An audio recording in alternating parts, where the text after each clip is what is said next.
Eyo, Greg Branos for the Coachspeak Index. What is good, everybody? How y'all doing out there? Oh man, we are in the thick of training camp right now.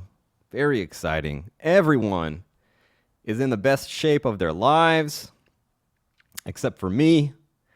I am carb loading like I have a marathon the next day, but I just never run that marathon. So 6 more weeks, I believe, and we will have our first regular season, actual, real NFL football. Very cool. You know what else is cool? The Coachspeak Index has signed a partnership. We have partnered up with Underdog Fantasy. I am very excited about that. Josh Norris and Hayden Winks were the first to shout out the Coachspeak Index on Twitter just a month or so after we launched. Had a couple hundred followers, and that really got the ball rolling. A bunch of other industry people jumped on board. And man, just very, very neat that this has come full circle. I started playing best ball on Underdog a few years ago. Really got hooked on the game. And it really is God's game. It's incredible. You just draft and you're done. You don't have to worry about setting your lineup or waivers or any of that stuff. And the best ball community is the best community, I believe, in fantasy. So very lucky, honored to be partnered up with Underdog. And you know what? If you want to join me in the best ball streets, you can sign up with promo code Coachspeak, and you can claim your special pick and get a first-time deposit offer up to $250 in bonus cash. Very neat. That is the equivalent of 10 Best Ball Mania entries where you can win $1.5 million for first place. You know what? 4 of the 5 Best Ball Mania winners follow the Coachspeak Index on Twitter. Makes you think. Really makes you think. All right, you know what? Let's jump right into it now. Got so much news from training camp. We're basically a couple weeks into training camp now. And this is going to be a big show. And it's going to have a lot of really important information. We're going to tackle it one position at a time. And we are going to start with quarterback. And let's begin with the Minnesota Vikings. Here is Kevin O'Connell on the QB1 battle. Hey, as far as the QB goes, because we can't let either of you go without talking about that. Kevin, you said on radio, I think it was on Friday, that there's going to be a competition. You were talking about, and this doesn't contradict it, but at the end of the workouts, that Darnold was going to go in as the top QB. So what do you envision here? Is JJ going to push Darnold? Is Nick going to start as the number 2? Like, how's this going to unfold in your mind? Yeah, I have no, preconceived, preset depth chart in my mind beyond. I believe I said, at the end of spring, Sam was, the number 1 quarterback. He had taken a lot of the reps and most of the reps with the ones. And Sam had a great spring. JJ came in here after being drafted and had a really productive spring as well. So really my message to those guys is I want a really competitive situation. Sam will, obviously be, taking the majority of his reps with that first group, but I think you'll see JJ maybe get some as well, but also it's about the quality and as much as the volume of those reps throughout camp to really kind of continue to holistically attack this quarterback development program and process for JJ, while also knowing that doesn't mean the expectation is that Sam doesn't have a process either. We've got individualized plans for all of our guys, and where that depth chart falls, for our first game, we get a whole lot of time on the grass and 3 preseason opportunities, 2 joint practices to really work through exactly where each individual guy is at this point in time going into the season.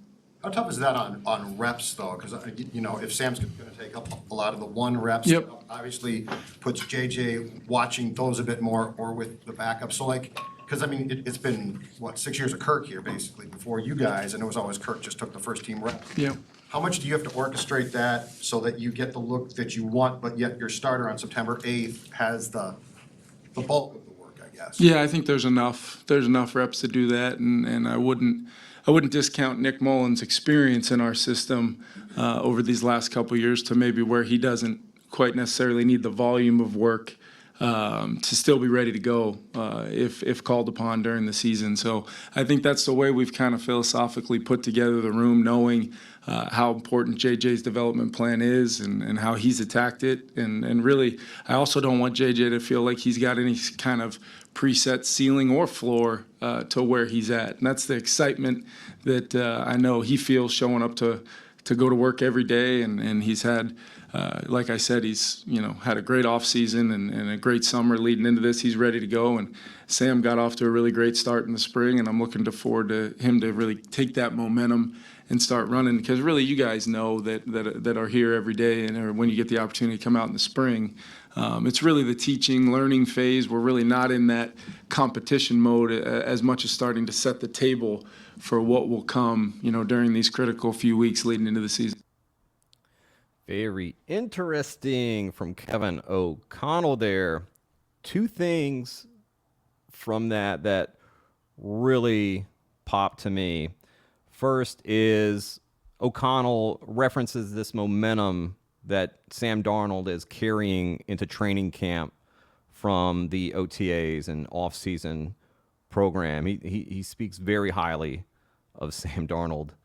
And number two is O'Connell mentioning the possibility of Nick Mullins needing to be called upon during the season in relation to how the Vikings built that quarterback room, and also he says how important J.J. McCarthy's development plan is. So that's saying to me that J.J. McCarthy is either going to be the QB1 or he's going to be the QB3. There's no in between. There's no QB2. Like either he's the starter or he's still in development. And this Minnesota Vikings team and regime is very, very cautious when it comes to putting players out on the field before they are 100% absolutely ready. We saw this last year with Justin Jefferson. Probably could have brought him back a little bit earlier, but they really, really like to play it safe from both an injury and a depth chart standpoint. They don't want to throw J.J. McCarthy to the wolves and just ruin this guy mentally before they think he's ready mentally. So McCarthy will have to prove himself in a big way. Like, he will really have to wow the Vikings in training camp and then in preseason for him to start the season as QB1. They are not going to put him out there until they feel extremely confident that J.J. McCarthy is ready to start in the NFL. And you know what? We have no idea when that is. Like, okay, maybe he goes bonkers in camp and Darnold has a really bad camp and they think, okay, well, J.J. McCarthy is ready. He's playing incredibly well against Brian Flores' defense in training camp, which will probably be a tougher test than what he'll get against, kind of vanilla defenses during the preseason. But, there's a chance that he doesn't start at all this year, that the Vikings have little shot at the playoffs, and they just want to kind of slowly bring this guy along, kind of redshirt season. Or maybe they play him week 7 after the week 6 bye. Really tough starting schedule for the Vikings. Start off at the Giants, but then they play the Niners, Texans, Packers, and Jets before the bye. That could be disastrous if they were to play McCarthy and he's not ready.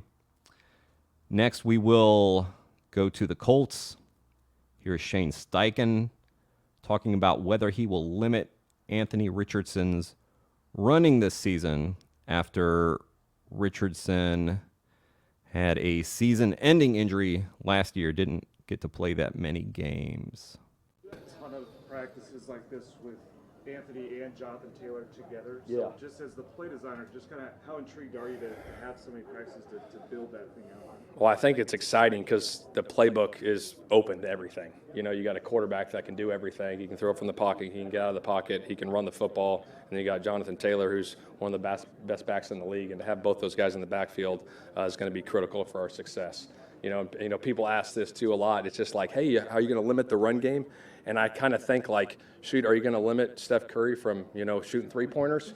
Well, that's one of Anthony's strengths, right? So we're not going to, get away from that. That's what he does well. So.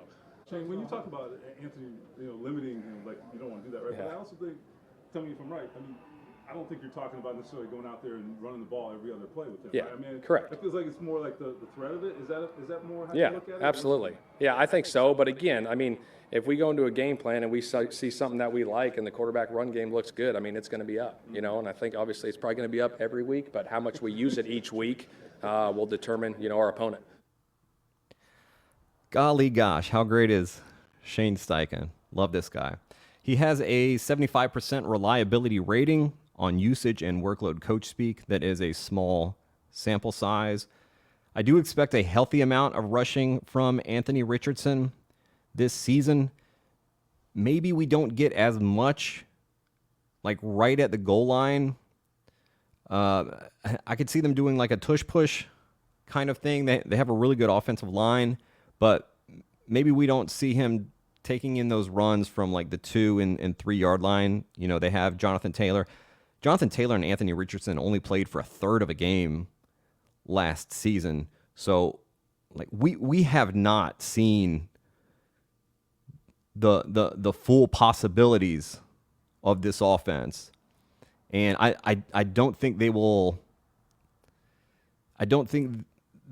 like have any unnecessary rushes from Anthony Richardson. And I'm sure that they're going to tell him, like Trevor Lawrence told Anthony Richardson after a game last year, like, you got to get down. You can't be seeking out contact.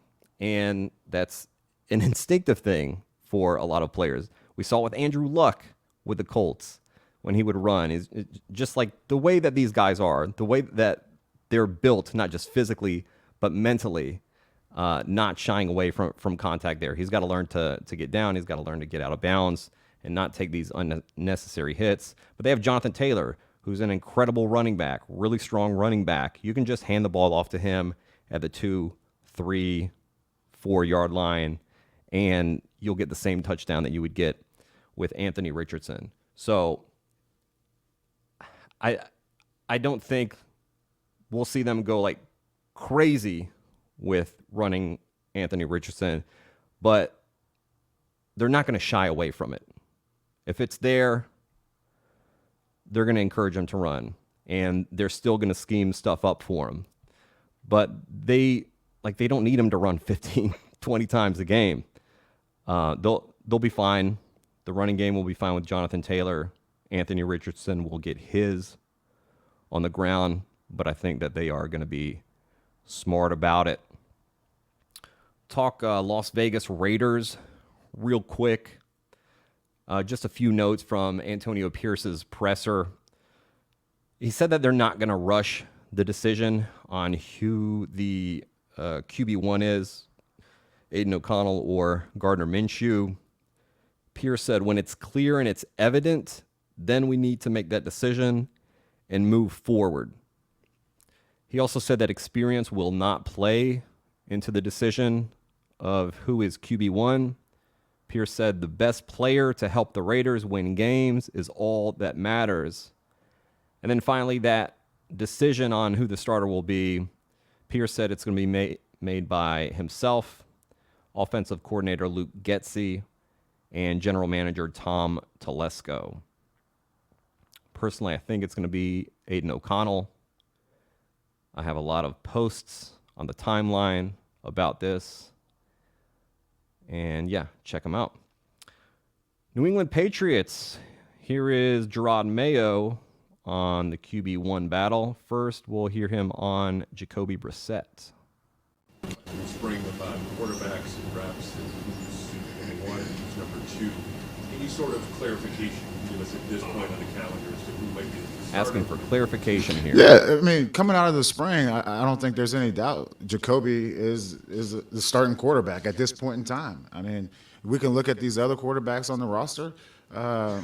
At the same time, like it's about competition. And so when we get out on the field this summer with the pads on, we'll see how it all plays out. But coming out of the spring, I think it's clear that Jacoby is the most pro-ready guy we have and play a lot of football. And here he is now on Drake May. Competition.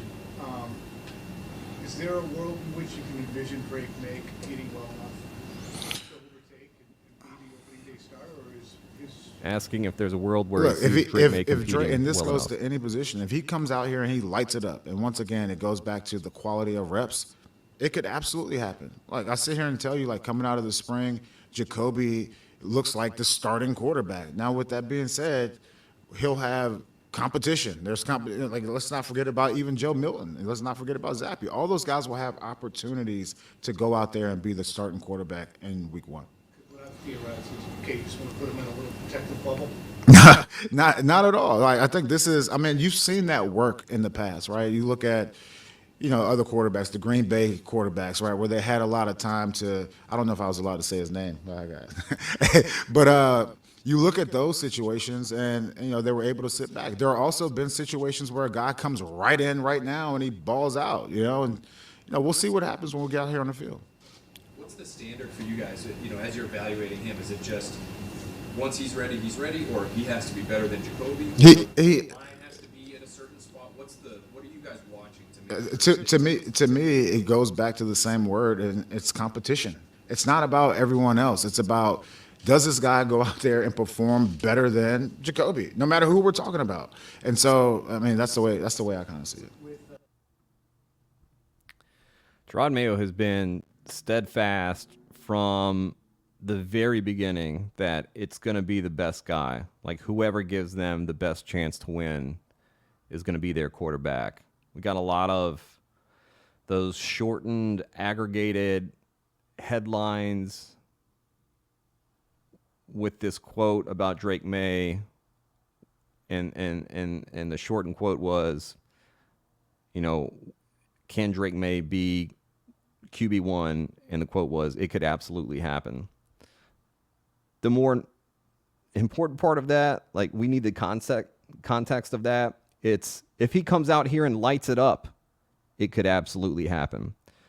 So there's a very high bar that they want Drake May to hit.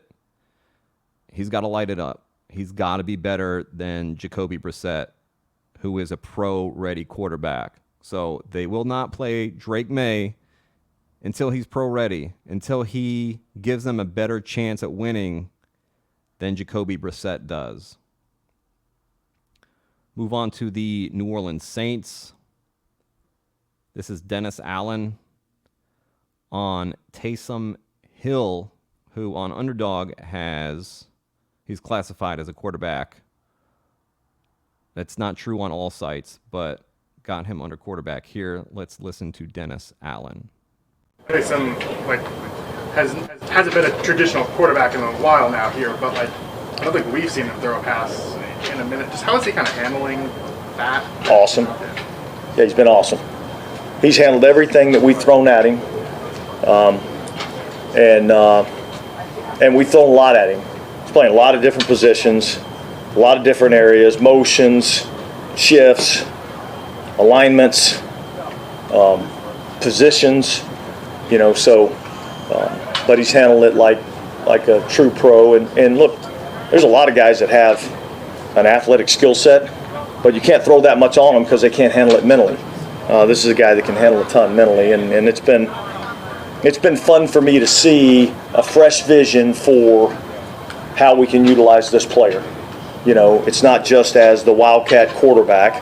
There's a lot of other things that this guy can do, both in the running game and the passing game. Do you see a clear vision for him, or is it still sort of a work in progress? Yeah, well, the clear vision is he's going to do a lot of stuff. right? I mean, like, he's going to do a lot of stuff. He's going to run routes, both from inline, out wide, out of the backfield. He's going to block. He's going to run the ball from the backfield. So, yeah, I mean, I see him as a guy that's going to do a ton of different stuff. He's going to line up at the quarterback position at some point in time, and so I think he's an awesome weapon to have, and I think he's extremely selfless in terms of a person, in terms of a player, and just wants to do whatever he can to help the team win, and I know I appreciate that. Having Taysom Hill run routes from out wide is certainly a choice.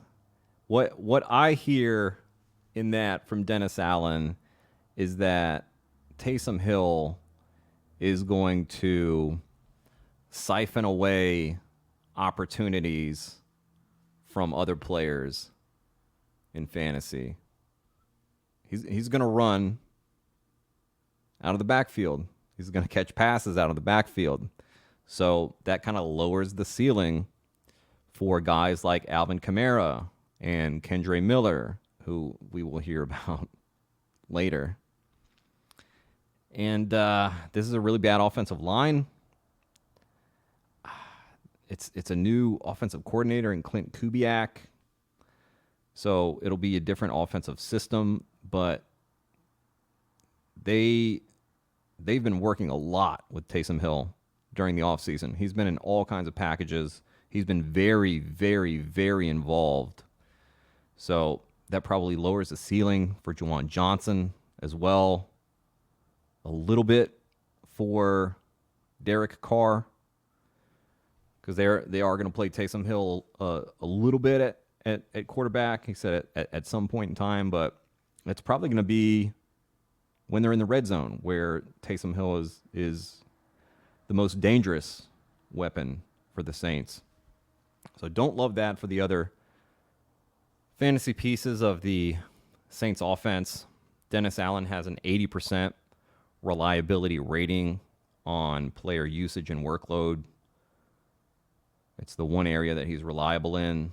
We do believe that Taysom Hill will be very involved this season. Tennessee, here is head coach Brian Callahan on Will Levis. Will and the offense through 2 days, what have you seen? Very pleased, very pleased. I think Will's doing a great job playing on time. Obviously we're again focused on a little bit more of the timing elements, the shorter passing game. But man, he's been really impressive. I think his hard work this offseason and over the summer has really paid off. He's incredibly confident right now, and he's earned that confidence. And every day that he comes out and plays well, he earns more confidence. And I think that's the fun part about where he's at. He's dialed in. He has studied. You can just tell he's ready for what's ahead. And I think I told him yesterday, if he keeps stacking days like he had yesterday and today, he's gonna play pretty good football. And it's a day by day process, and we don't want to get too far ahead of ourselves. But I've been really pleased with where he's at. Will Levis is the locked in QB1 in Tennessee. There is no threat behind him on the depth chart in Malik Willis and Mason Rudolph. And this offense is going to have a very high pass rate. We saw it in Cincinnati, where Brian Callahan was the offensive coordinator. And then when he took the job here in Tennessee, it's pretty much all he's been talking about is how much they want to pass the ball, how much they want to go vertical, how much they want to use the running backs in the passing game. So Will Levis going in the 170s on Underdog, really, really great value. See a lot of people expecting a Jameis Winston-like season from him, just based on how he played last year, the type of YOLO QB that he is, where he's going to throw for a lot of yards, he's going to throw for a lot of touchdowns, and he's going to throw a lot of picks. They are going to air the ball out like crazy this season. I love a late Will Levis. either as a QB2 along with an elite QB or as part of a 3 QB build. Callahan also said that they're going to move their formation. He said, we're going to move our players all over the place. Pre-snap motion is a big part of what we do and how we manipulate the defense. And so that's definitely going to be part of what you see come Sundays. He spoke in the offseason a couple months ago about wanting to use Calvin Ridley in a Jamar Chase-like role, like really move him around. So, yeah, they're going to pass like crazy this year. Pittsburgh, no clip, just real quick. Mike Tomlin reiterated that Russell Wilson still has pole position as QB1. He's dealing with a minor injury. I believe it's a calf issue. And Tomlin said they're just being extremely cautious with him and should be fine. Kansas City Chiefs. Here is offensive coordinator Matt Nagy on what to expect from the Chiefs offense this season. Going to let it fly at camp, but I mean, is this a little more indicative of what you hope the regular season will look like? You know Coach Reed, right? Coach Reed likes to go deep, so we're going to try to go deep as much as we can and then play off of what we have or what they give us. So Matt Nagy's talking about it. Andy Reid has talked about it. Patrick Mahomes has talked about it during the offseason. They want to get back to their deep passing. They weren't able to last year because they didn't have the personnel. They had Travis Kelce, they had Rashee Rice, and that was it. So we saw a lot of intermediate game. We saw the lowest average depth of target of Patrick Mahomes' career. And now they brought in Hollywood Brown. They drafted Xavier Worthy. They have legit deep threats for the first time since Tyreek Hill left. And they're going to take what defenses give them. And they're also going to take what their players give them, right? So even if teams are playing this too high shell against them, I mean, they're going to get eaten up by Travis Kelce and Rashee Rice, okay? So now you got to bring it down a little bit. Also, you got Isaiah Pacheco. And then you've got Xavier Worthy and Hollywood Brown who can beat you deep. They can shake loose, beat you deep. Xavier Worthy, fastest player ever at the Combine. Also a really good route runner. So, again, 2 legit deep threats added to this mix now when teams already have to worry about Rashee Rice and Travis Kelce. This is going to be such a nightmare for teams to defend. Really have to pick their poison. And either way, it's going to be poison. And I think this sets up for a Patrick Mahomes MVP season. I think he's just going to go crazy this year. We'll end with the Chicago Bears. Just a quick note. They asked Matt Eberflus how many snaps Caleb Williams will take in the preseason. He said, I know the guys last year got 45 to 55 reps. We're looking right in that range. We'll see. And Eberflus also said that he sees equal value in preseason snaps and then training camp snaps against the Bears' first-string defense, which is a pretty good defense. Let's talk running backs. Here is Buffalo Bills offensive coordinator Joe Brady talking about James Cook's ability to handle a big workload. Cook last year, a heavy workload, more than he's ever had in going back probably to high school. Is that a concern at all moving forward? And he had over 300 touches counted in playoffs. No, I think, look, sometimes it's a benefit, especially in college when they don't have a crazy workload because, that's wear and tear on your body, whether you're carrying the ball in high school or college. Sometimes it's like, hey, they can be a workhorse back, whatever that might mean, but that's a lot of touches and hits that they put on them in college. I think, we'll see how Jimbo goes. But, when you look at Jimbo, I think I said it in spring, he looks different. He's stronger. He's more put together. You can tell he put in a lot of work. It's important to him. And so I'm excited to just see him to continue to evolve and get better. So it doesn't seem to be concerned about James Cook's ability to handle a big workload. The concern for me is that they don't really use him around the goal line. Obviously, they have Josh Allen, but then they have this affinity for bigger backs in that area. And they brought in Ray Davis. They drafted Ray Davis. And I think it's going to be Ray Davis near the goal line with Josh Allen. Also, James Cook, not great at catching the ball. Pretty decent at getting open, getting loose, and drawing targets, but not the best hands. And if he keeps dropping balls and dropping touchdowns, could see them turning to Ray Davis for that kind of work. The price is a little expensive for me for James Cook. I don't mind stacking him here and there with Josh Allen, but just so many other players I'd rather have in this range who project for actual red zone and goal line work. It's kind of a scary fade, right? If he gets 300 touches again, and obviously he can break it off from anywhere on the field, fast dude. But yeah, these are waters that I'm not trying to submerge myself in. Maybe I'll dip in a couple toes into the James Cook waters. Moving on to the Philadelphia Eagles. Here is new offensive coordinator Kellen Moore on Saquon Barkley. Very, very early, Kellen, but do you get a feel of the presence that Saquon brings to the offense as far as it might help others, it have that kind of impact? Yeah, Saquon's obviously a special player. You can see it out here just without even pads. Just his burst quickness, his ability to hit the hole. Obviously, he'll be a guy that you can utilize at all aspects of the field. He can be a space player, which we're excited about in the passing game. And so, he's going to be able to attack people in a lot of different ways. And that's the exciting part. It won't be, just downhill run game. He'll be able to emphasize and do some other things. Eagles paid Saquon Barkley a lot of money.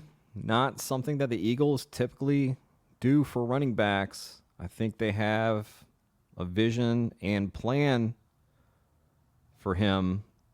Maybe he gets some of that goal line work. I don't expect the tush push to completely go away just because Jason Kelce isn't there anymore. They still have a really, really good offensive line. And but man, putting Saquon behind that offensive line, he's gonna get some opportunities, and he's gonna get. He should see a good amount of yardage before contact, and once that train gets rolling, it can be pretty special. Here's Kellen Moore on using running backs in the pass game, which the Eagles have not traditionally done. Is throwing the ball to a back a function of the scheme, or is it more of a safety valve for the quarterback? Yeah, I think it's got to be both. It does have to be an outlet at times for the quarterback, but I think it's critical that we utilize those guys in the pass game to create horizontal space, and then every once in a while get them vertical. And so, we've been fortunate to be around some really good ones in the past. Saquon's going to be phenomenal. Kenny's done it here before. Will's obviously shown tons of evidence to support that he's going to be able to utilize that skill. And so we have three backs who can play a lot of different places on the field, and that'll be a huge advantage for us. All right, don't expect the same things with this Eagles offense as we have seen in the past, and we will touch on that more once we get to wide receivers. Green Bay, Matt LaFleur says that A.J. Dillon is in the best shape he's ever seen him in. We are so back for best shape season. Here's Matt LaFleur on Marshawn Lloyd. What did you see? What did you think of what you got from him from the offseason stuff?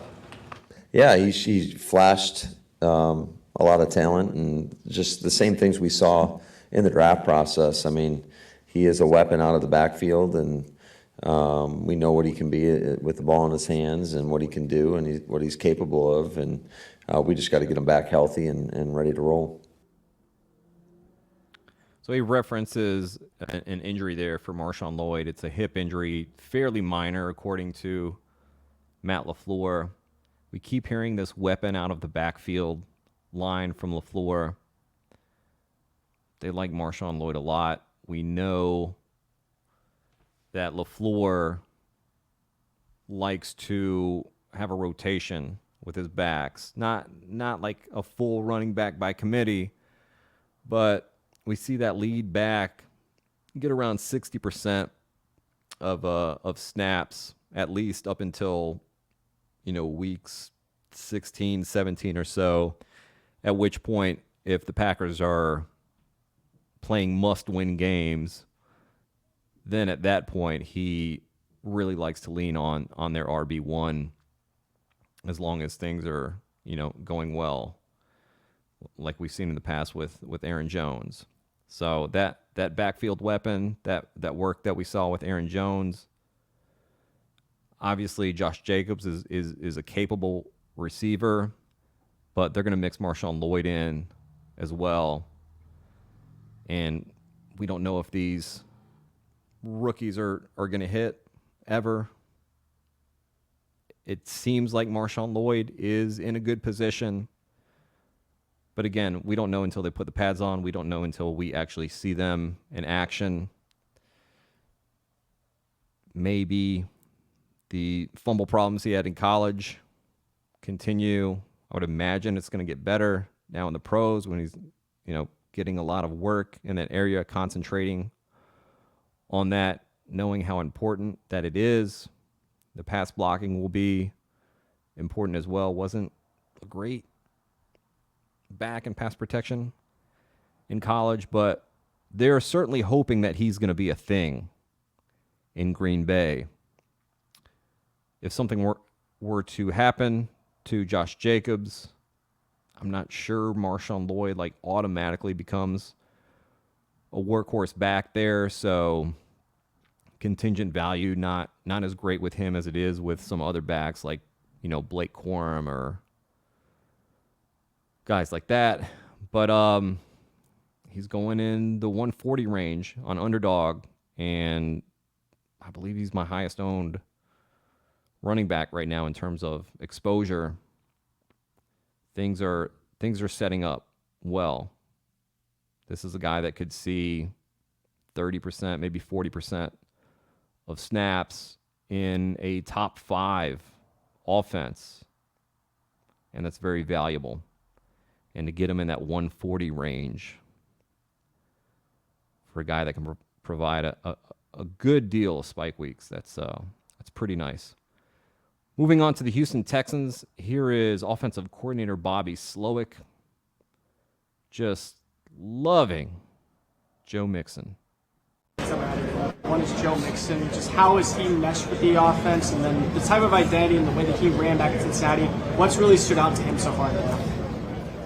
He's a fun person to coach.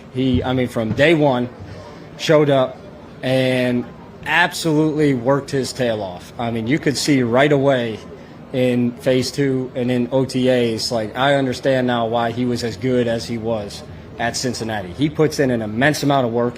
He loves football. He does not stop wanting to learn, wanting to grow, which again just fits in with everyone else that we have, and he's all in on he's going to do whatever it takes to win. He would love to be used as a passing threat. He would love to be a protector. He would love when he carries the rock. He loves when he's a decoy. He just loves all of it. He's been an absolute joy in every regard to coach. He's a really fun personality. Bobby, I don't know if you have been asked about Joe. It was obviously important for you to add more to the running back room. What does he bring? How does he enhance you guys' offense? Yeah, workhorse. He's an absolute workhorse in every regard. Not just as a ball carrier. He embraces protections. He embraces other things he can do outside of carrying the ball as an eligible, as a decoy. He's sharp mentally, playbook-wise, that he can help carry to the rest of the offense. And he knows what it takes to win. And to me more than anything else. I mean, he really, really embraces that. He doesn't always speak, but when he speaks, he challenges, and he challenges in the right way. And I think right now that there's nothing you could ask for more than that in training camp. He's an absolute workhorse in every regard.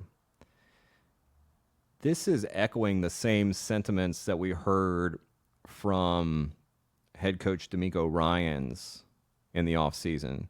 And these guys, when they are asked about Joe Mixon, just absolutely light up. They love talking about him. They love talking about his potential as a workhorse, what he can do in the passing game, everything that he brings to the table.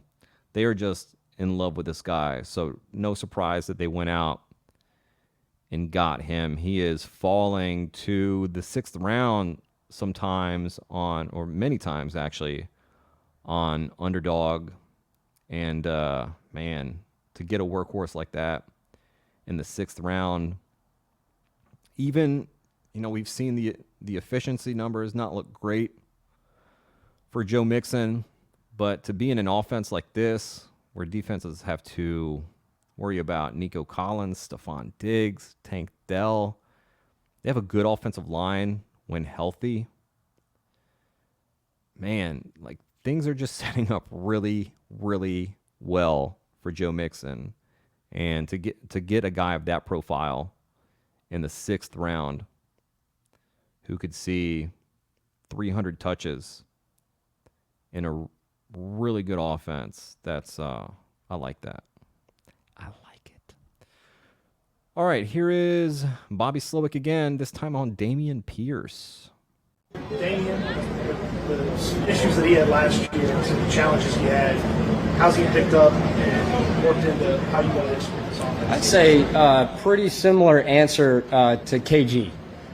He came in ready to compete and ready to work. And I mean, last year, there's always a lot going on, right? This year, he's been able to really focus mentally. He's been able to focus physically to where he can hone in on the offense, but he can also hone in on himself. And he's always been a tireless worker. But now he's seeing the dividends of that, and it's been fun to watch him through OTAs now in camp. I mean, he's doing really good stuff in camp. It's been fun to watch, and I'm excited to continue to see him grow. And here's head coach D'Amico Ryans on Dameon Pierce. What did you see from Dameon? I mean, how he's developed every day? Yeah, Dameon is he's playing fast. He's making play every day. He's showing up, making plays. I love what he's doing in the kick return game. He's just every day he makes a play. So I'm excited to see where Dameon is. I think he'll be in a much better spot this year than he was last year. Love what he's doing in the kick return game. Well, I don't love hearing that. Last year, well, let's go back 2 years ago. Dameon Pierce, really nice rookie season. Looked great with the ball in his hands for the Texans. And last year, new coach, new offensive coordinator, new offensive system, did not look good in that offensive system. Worth a shot here and there in the final rounds of best ball drafts, but I also kind of like the rookie Jawar Jordan. I think he's a better fit in the system. Obviously, a different kind of player and profile than Dameon Pierce. Smaller but fast guy who can hit the hole, good vision. And yeah, I like taking Jordan a little bit more for one reason. He goes undrafted more than Dameon Pierce does, so that's more of a leverage play. But I mean, there's a small possibility that maybe Dameon Pierce gets moved somewhere that fits his skill set better. But yeah, I'll take a shot here and there. Not too excited about Dameon Pierce. Also, D'Amico Ryans was asked about how Cam Akers, who they just signed, fits into the running back room. He said, "We added Cam, see if he can compete." So Cam Akers, not worth drafting. Las Vegas Raiders. Here is head coach Antonio Pierce on rookie Dylan Laube. When you talk about Dylan Laube, he just keeps making plays, just showing up. We talk about him. Man, that dude's special. I like him, man. He just walks around, kind of that Long Island smile and talk, and he's gritty. You know what I mean? He's a gritty running back. And the one thing about it, he surprises you with his speed. Really good with the ball after catch, even when he's running the football. Like, he's going to be a difficult matchup, I would say, because it's already shown up in practice. You know, it'll be better when we get the pads on and get more team competition. But I think he gives you a value of a third down back and some special team value as well. He's gritty. He's a gym rat. He's a coach's son. Dylan Laube gives you value of a third down back and some special teams value as well. Like him better, obviously, in full PPR formats. Could see the Raiders falling behind in games and getting Laube out there as the third down back, as their catch-up back, trying to get into games. And whether it's Minshew or O'Connell, you know, taking the easy route with these dump offs to the running back and being a little PPR scammer. Not a great runner, but really good in the pass catching game. I've taken some Laube here and there when I have New Orleans players and want some correlation, but not going crazy. People think Zamir White has absolutely no pass catching chops. That's not actually true. If you look at the tape, he made a lot of tough catches actually last year with people draped all over him. He just wasn't targeted a ton. I don't think he had a single drop last year. There were a couple of passes he didn't catch, but those were uncatchable balls. Here is, going on to the Jets, head coach Robert Saleh on rookie Braylon Allen. Braylon Allen, just talk about him, what you've seen from him throughout the camp, and obviously, you know, doing OTAs, he got a lot of work with the first team. Yeah, he's a big boy. You guys can see that up close. He's heavy, very smart, fluid, good out of the backfield, really good in pass protection already for a rookie. Isaiah Davis, very similar. I feel like they're ahead of the game with regards to the protection system.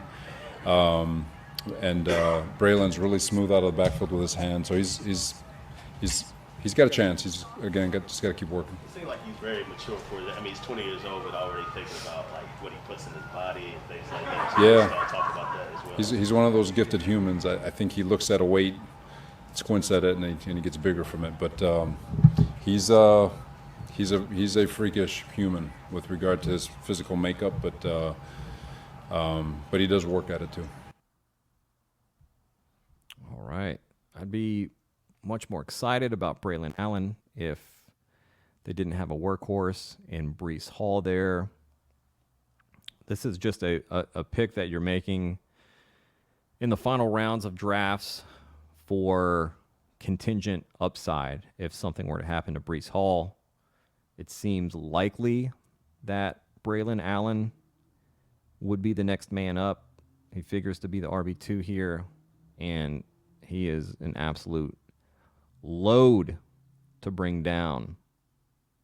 Miami Dolphins running backs. Are y'all ready for some Devon Achane propaganda? Here is Dolphins head coach Mike McDaniel.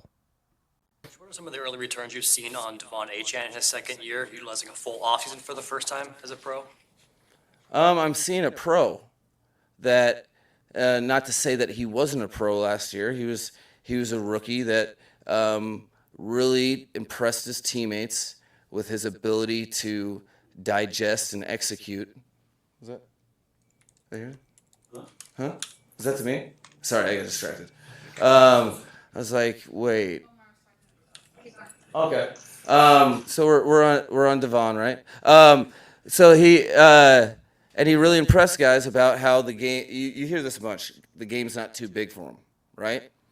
Well, that's cool for Devon if that's where his ceiling, where he wants his ceiling.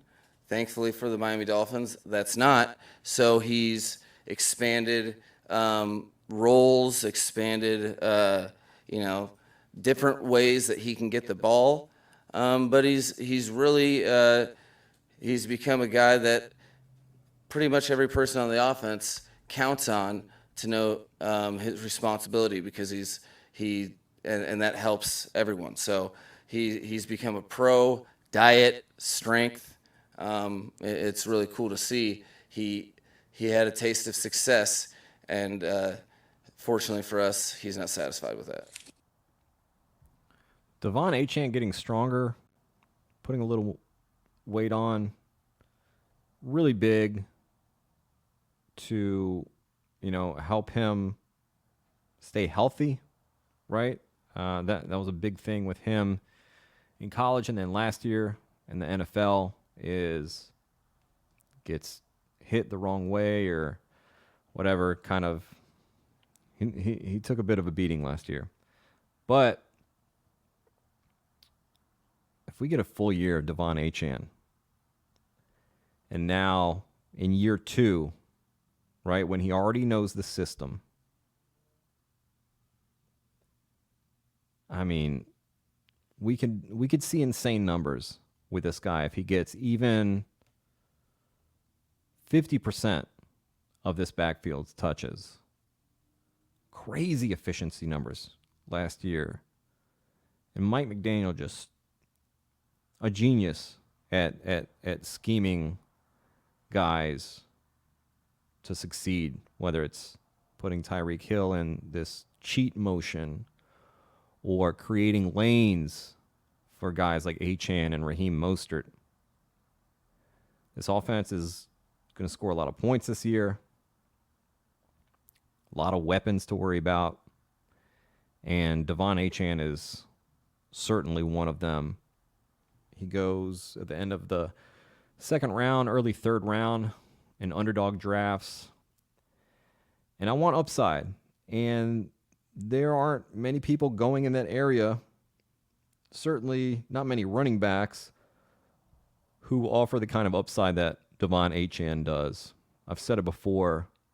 If he were to get, 60% of touches, which I know is maybe pushing it a little bit, but if he's staying healthy, right? Raheem Mostert is 1,000 years old, give or take a few hundred years.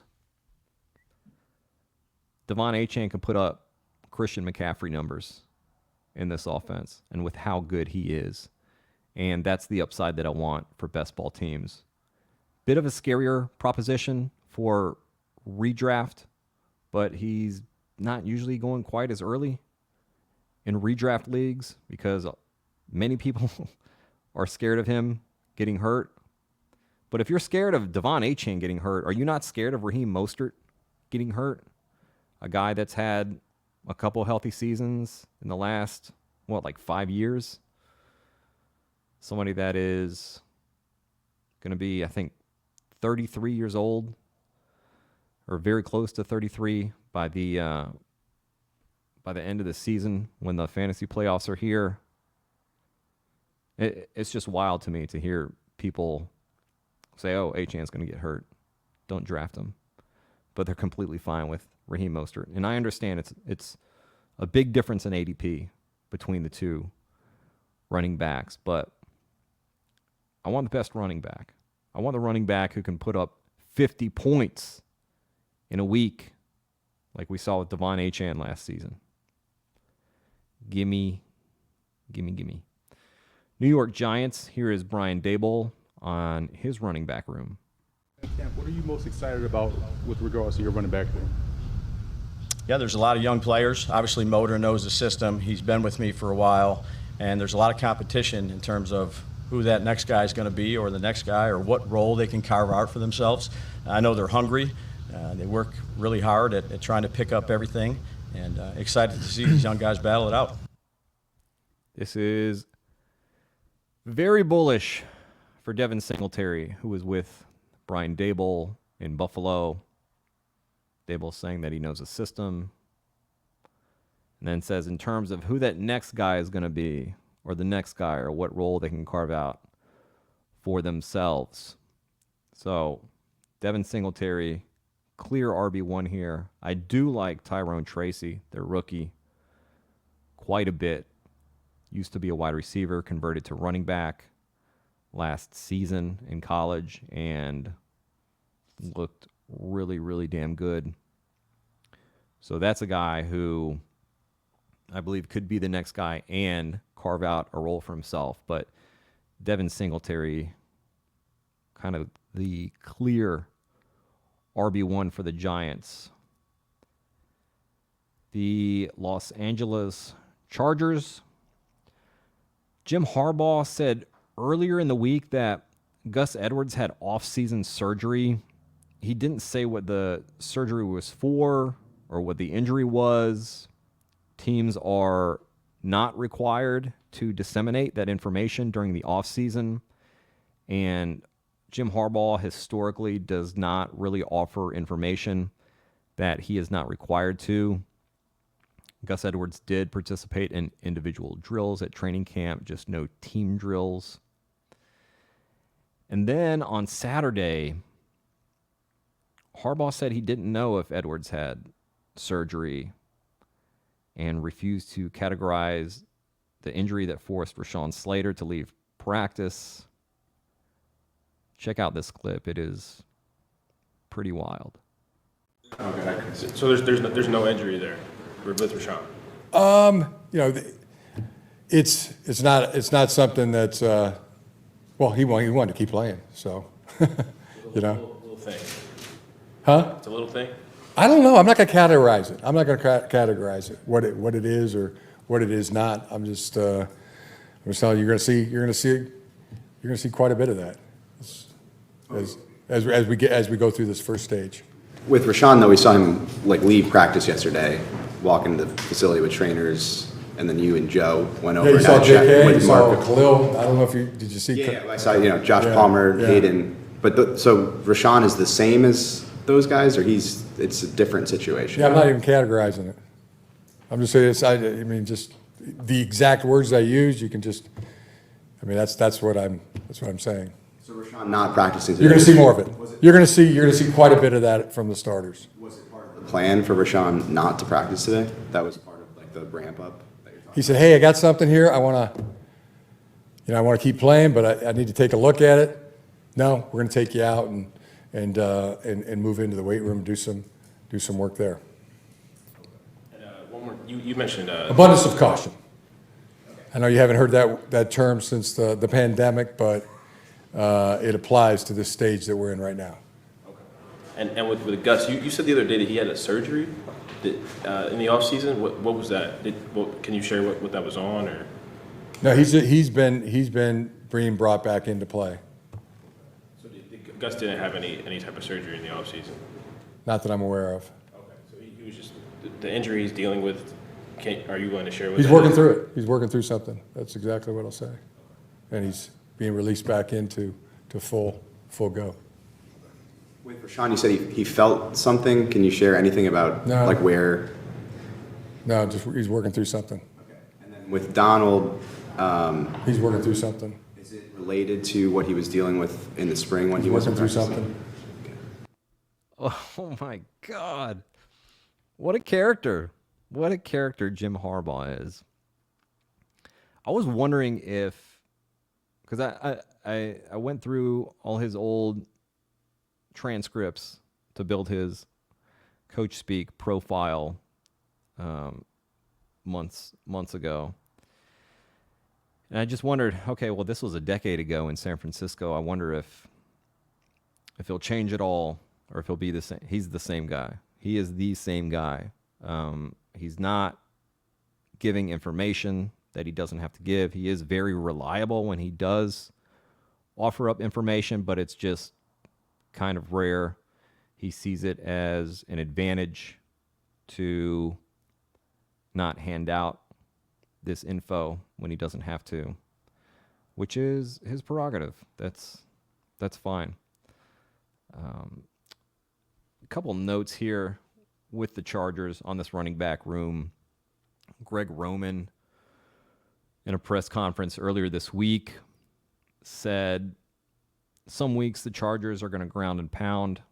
Some weeks they're going to air it out. Some weeks they will be balanced. It all depends on their opponent. I know we expect this to be a heavy run team, but yeah, they're basically going to build game plans week by week, try to exploit weaknesses on the defense, and they'll be more of a running team than probably the average this year, but it's not going to be some 90% run rate that some people think it'll be. They love Justin Herbert, and they are going to utilize his arm. They'll probably utilize his legs some. Also, when asked about the running back room, Greg Roman mentioned Gus Edwards, J.K. Dobbins, Isaiah Spiller, Jarrett Patterson, and, quote, a couple of the other guys. He said that there's no pecking order right now, but Edwards and Dobbins are two of the leaders on the team. Here is a clip of Greg Roman talking about rookie Kamani Vidal.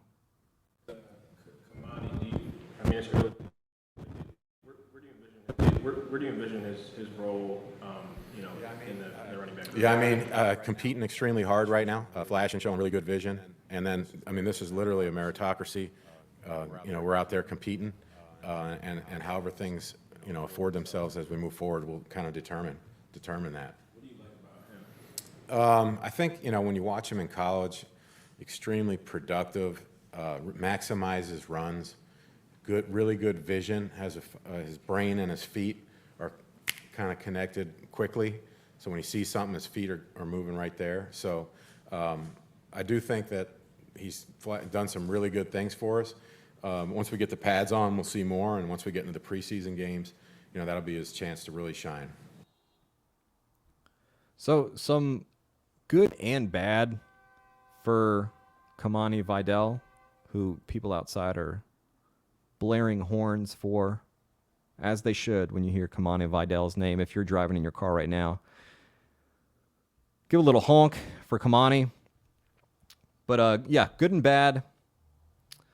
The bad, obviously, is he's not running with the ones right now in practice. When they talk about running backs in the running back room, he is usually one of the last ones that they mention. The good, though, is Greg Roman saying that this is a meritocracy in the backfield, and also the fact that the pads are coming on. Kamani Vidal graded as the best pass-blocking running back in the 2024 draft class with a 79.3 pass block rating, and he turned 300-plus touches into 1,800-plus yards and 15 touchdowns last year. He also forced the second most missed tackles in college football. In his college football career, he forced a missed tackle at an average rate of over 30% of his runs, which is very, very good. So we should see him shine with pads on in practice, also during the preseason. And we already know what Isaiah Spiller is. We already know what Jarrett Patterson is. Okay, these are guys I don't see them making an impact on this backfield. Gus Edwards, obviously they like him a lot. A little bit older back, not a ton of juice. He's all right. He's fine. And then J.K. Dobbins, coming off another brutal injury. It's possible that he doesn't look great, but he's serviceable. And they just, keep rolling with him because Greg Roman loves his former Ravens players. But I think Kamani Vidal definitely has a shot to carve out a significant role in this backfield. And there is a sliver of hope that he could end up being the RB1 for this team. He is dipping right now in drafts because of what's going on in practice. He's not running with the ones, and because of these clips of what the Chargers are saying about the running back room, I think it's a decent time to buy Vidal. I believe in the talent, and he's going to get opportunity. He will get opportunity. We'll see that in the preseason, and I think he's going to shine when the pads come on. Chicago Bears. Here is offensive coordinator Shane Waldron talking about the plan for his running back room and their involvement in the pass game. They didn't throw the ball a ton to the running backs here the last year, the year before that. You put a premium on involving your backs in the passing game, and if so, how does DeAndre and maybe the other guys kind of fit in? I think, well, first of all of our backs that are here right now, and with Chad Morton leading the way for those guys, have done a great job of really developing as route runners in the offseason program. And I think, different guys are going to have different skill sets, different running backs. Swift has shown that ability to be an excellent route runner in a lot of different phases of the pass game. And I think it's like all of our players right now, we want to expose them to a lot of different elements. And then as we get closer to game plan mode and the game plan week, what our different guys' skill sets present will be the direction that we're able to take the offense from a system standpoint. And if every year is a year-to-year league with different skill sets, and so guys that are presenting themselves as playmakers with the ball in their hand, if it's in the pass game, if they're tilted more towards runners, we'll develop that and we'll look into that, and then that helps us again mold what the offense looks like by the time that first game arrives. All right, different skill sets tilted more towards runners. Sounds kind of like Khalil Herbert, who's going very late in drafts. I think this is going to be a bit of a muddled running back room. I think we'll see somewhat of a running back by committee. And once they get down to the goal line, I think it's going to be Khalil Herbert and Roschon Johnson. And the passing game going to be a little more DeAndre Swift. But Shane Waldron traditionally has not used his running backs in the passing game. So we will see. Here is Rams head coach Sean McVay talking about preserving Kyren Williams. In the past about trying to hold Kyren back is about all out he does and everything he does. Is there any plan for the camp about trying to preserve him for the regular season? I think the thing we got to be smart is once we get into the regular season in terms of the amount of touches, but we'll be smart. We're always intentional about what those guys' workload progressions look like, but you don't get better at football without practicing, and you know that, Adam. But when I've kind of talked about that, what I'm mainly talking about is the amount of carries that he did a great job of being able to handle last year. But if you want to be able to hopefully get an opportunity to play after those 17 games, hopefully stay healthy through those 17, knowing what an instrumental part he's going to be, you want to be smart about that. And so that's where we can be mindful of it. But in the meantime, he's going to lead the way for that running back room, and I thought he started off on the right foot today. He's going to lead the way for that running back room. It surprises me how many people think that Blake Corum is going to be the RB1 in this backfield. Just people that don't follow the Coachspeak Index or aren't following just the NFL and training camp that closely. Very clear how much Sean McVay loves Kyren Williams. There's like 1,000 clips of this online. I've tweeted out a bunch of them. I've talked about a bunch of them. General manager Les Snead said that the Blake Corum pick was just about making sure that they don't totally run Kyren Williams down. Kyren is the very clear RB1 here. They're going to give him breathers. They're going to take some of the workload off just to keep him fresh. I don't expect them to play him at a 95%, 90% clip like they did last season. And I don't think they even want, 85, 80%. I think we see about 75% snap share for Kyren Williams, maybe 70. But yeah, they're going to ride him because they know how different the offense is with and without him. Sean McVay has talked about this a lot. So Kyren Williams in the third round, after what he did last year, I think the Rams are going to run the ball a lot. Again, last year was the most that they've run the ball under Sean McVay. They beefed up that offensive line. Got some big boys. They're going to run the hell out of the ball, and it's going to be Kyren Williams. Here is Colts general manager Chris Ballard talking about Indy running back Jonathan Taylor. Talk about projections and what you anticipate. Last year, you kind of thought what the pairing would be like with JT and Richardson, one or two plays. Now you've got him from the start.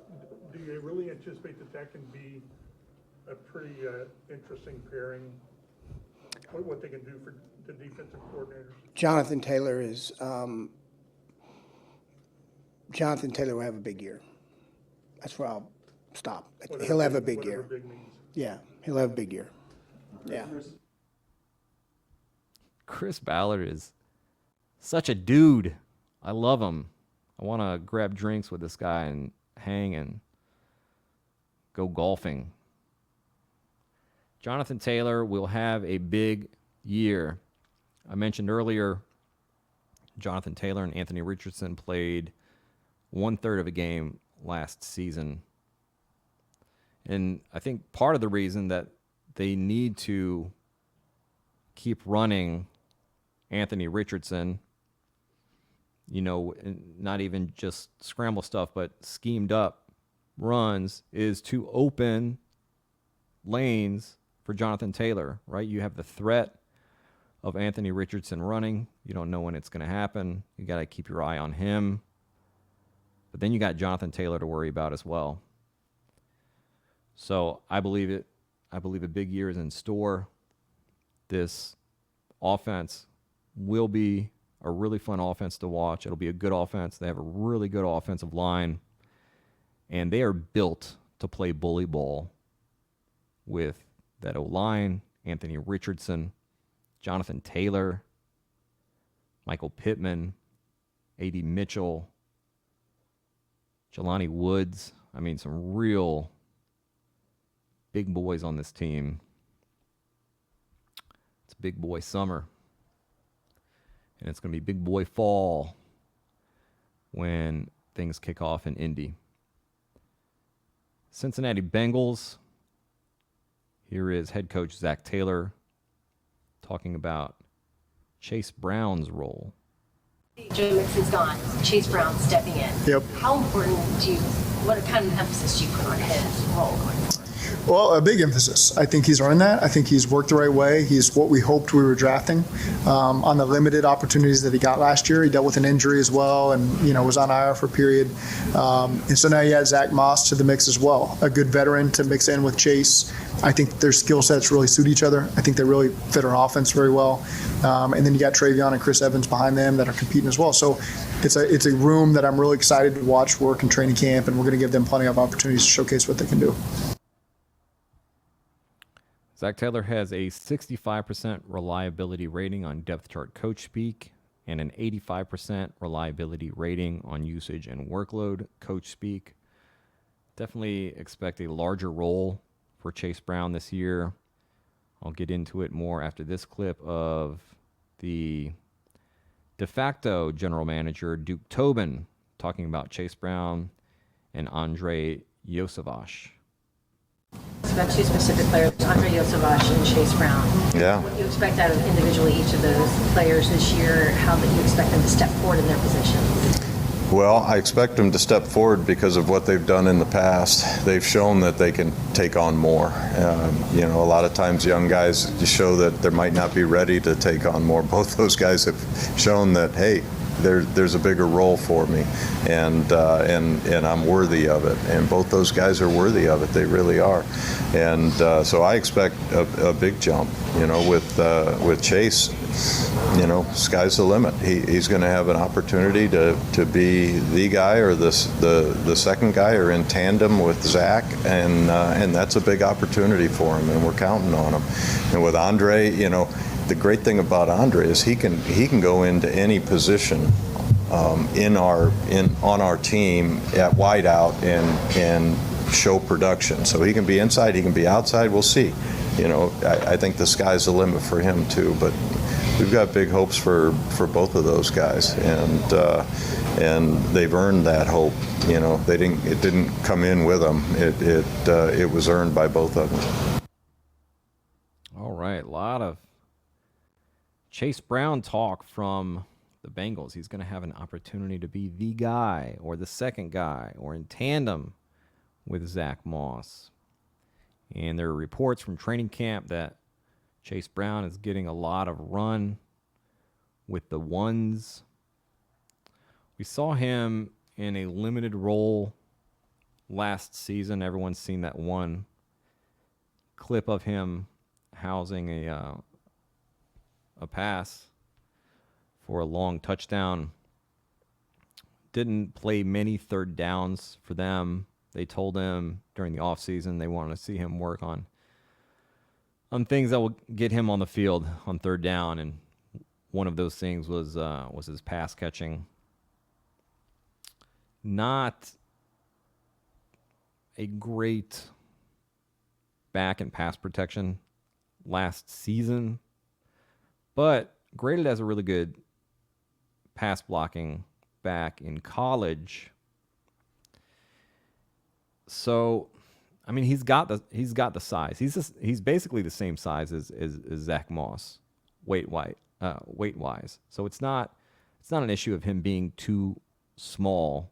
This is more technique, which is something that can be taught. You can't teach size. You can't teach a guy to be 20 pounds bigger so he doesn't get flattened by a blitzing linebacker. But you can work on a guy's technique, and when he already has the size, and when he's shown that he can be a good pass blocking running back, then that's something that we might see him take a big leap in this year.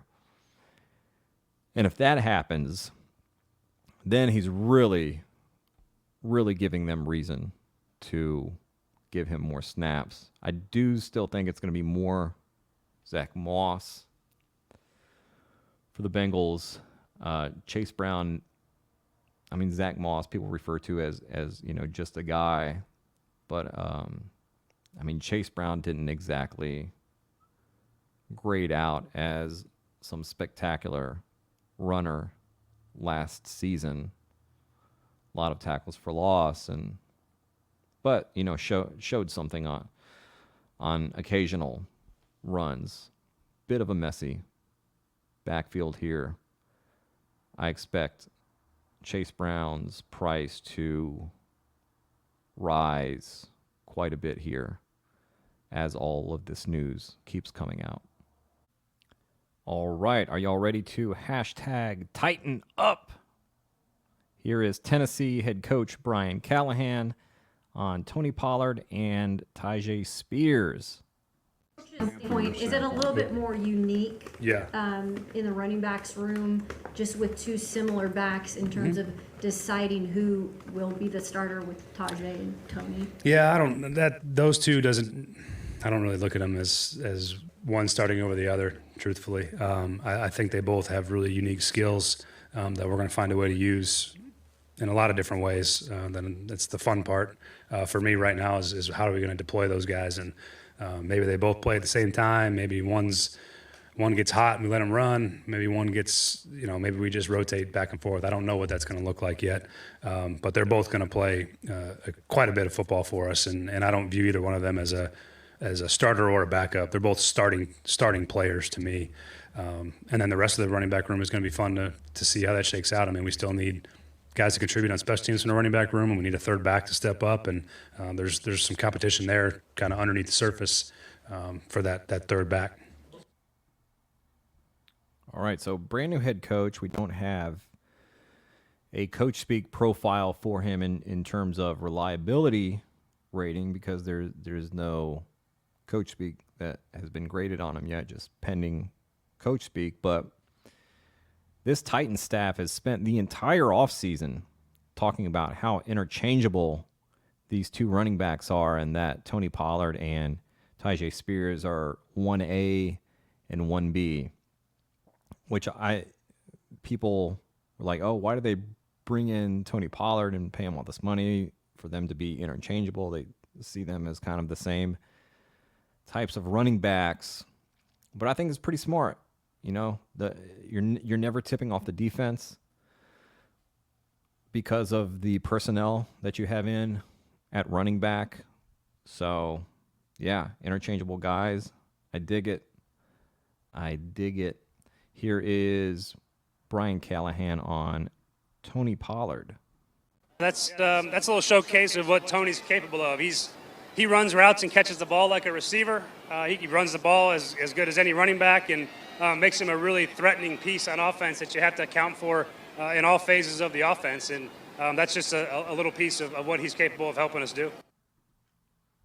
I think it's the first time this offseason that Brian Callahan has talked about Tony Pollard without bringing up Tyjae Spears.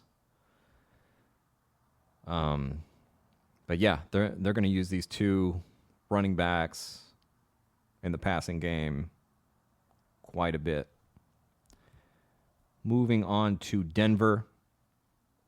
Here is head coach Sean Payton on Javonte Williams.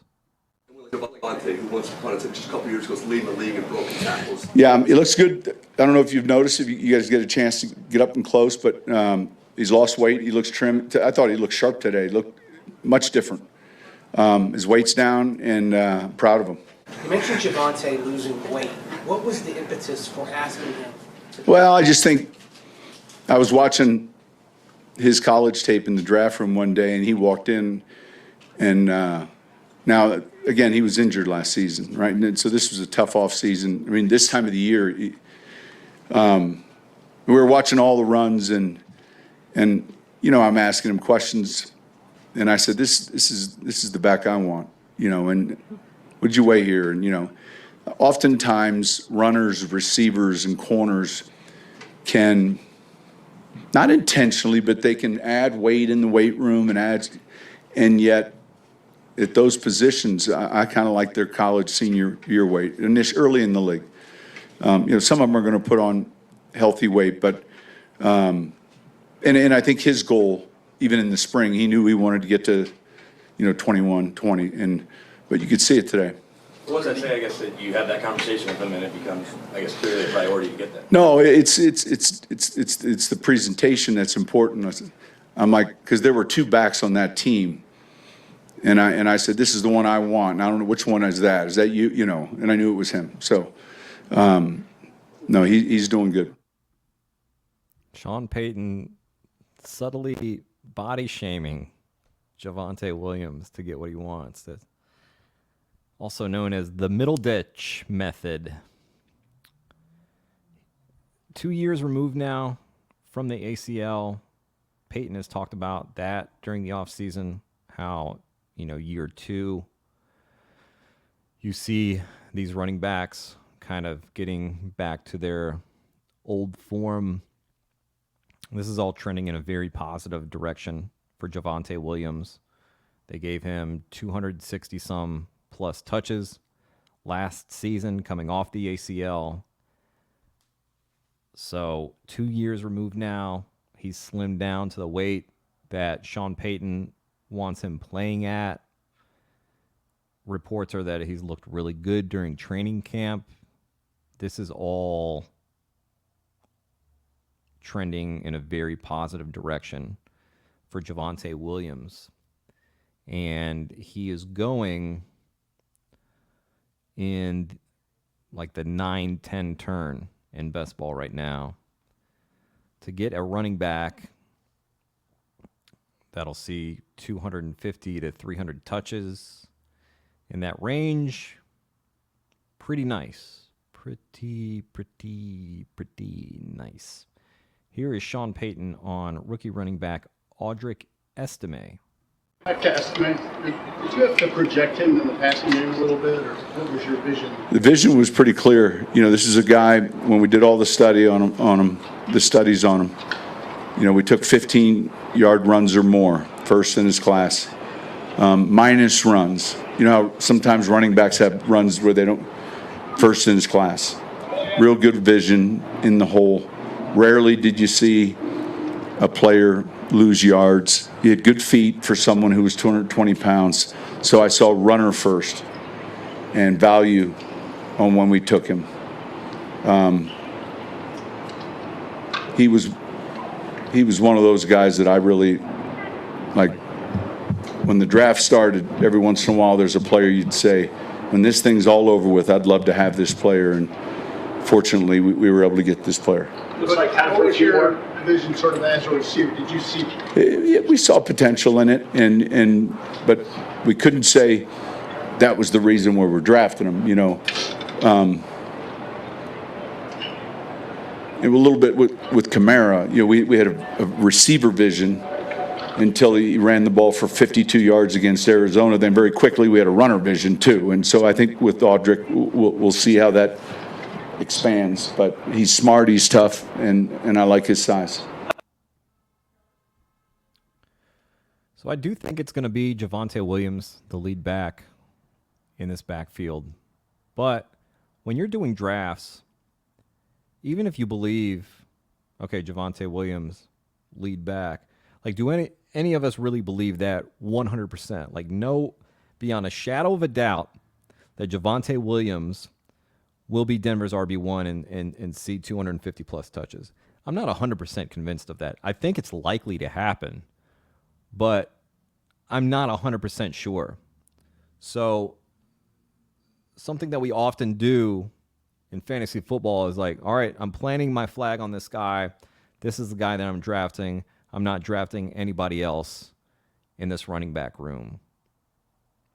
And that's kind of the wrong way to approach it, especially when you're doing a lot of best ball drafts. Like there is a possibility that Audric Estime becomes a thing in Denver, and not just through injury, contingent upside there, through injury. So I want to draft that way, right?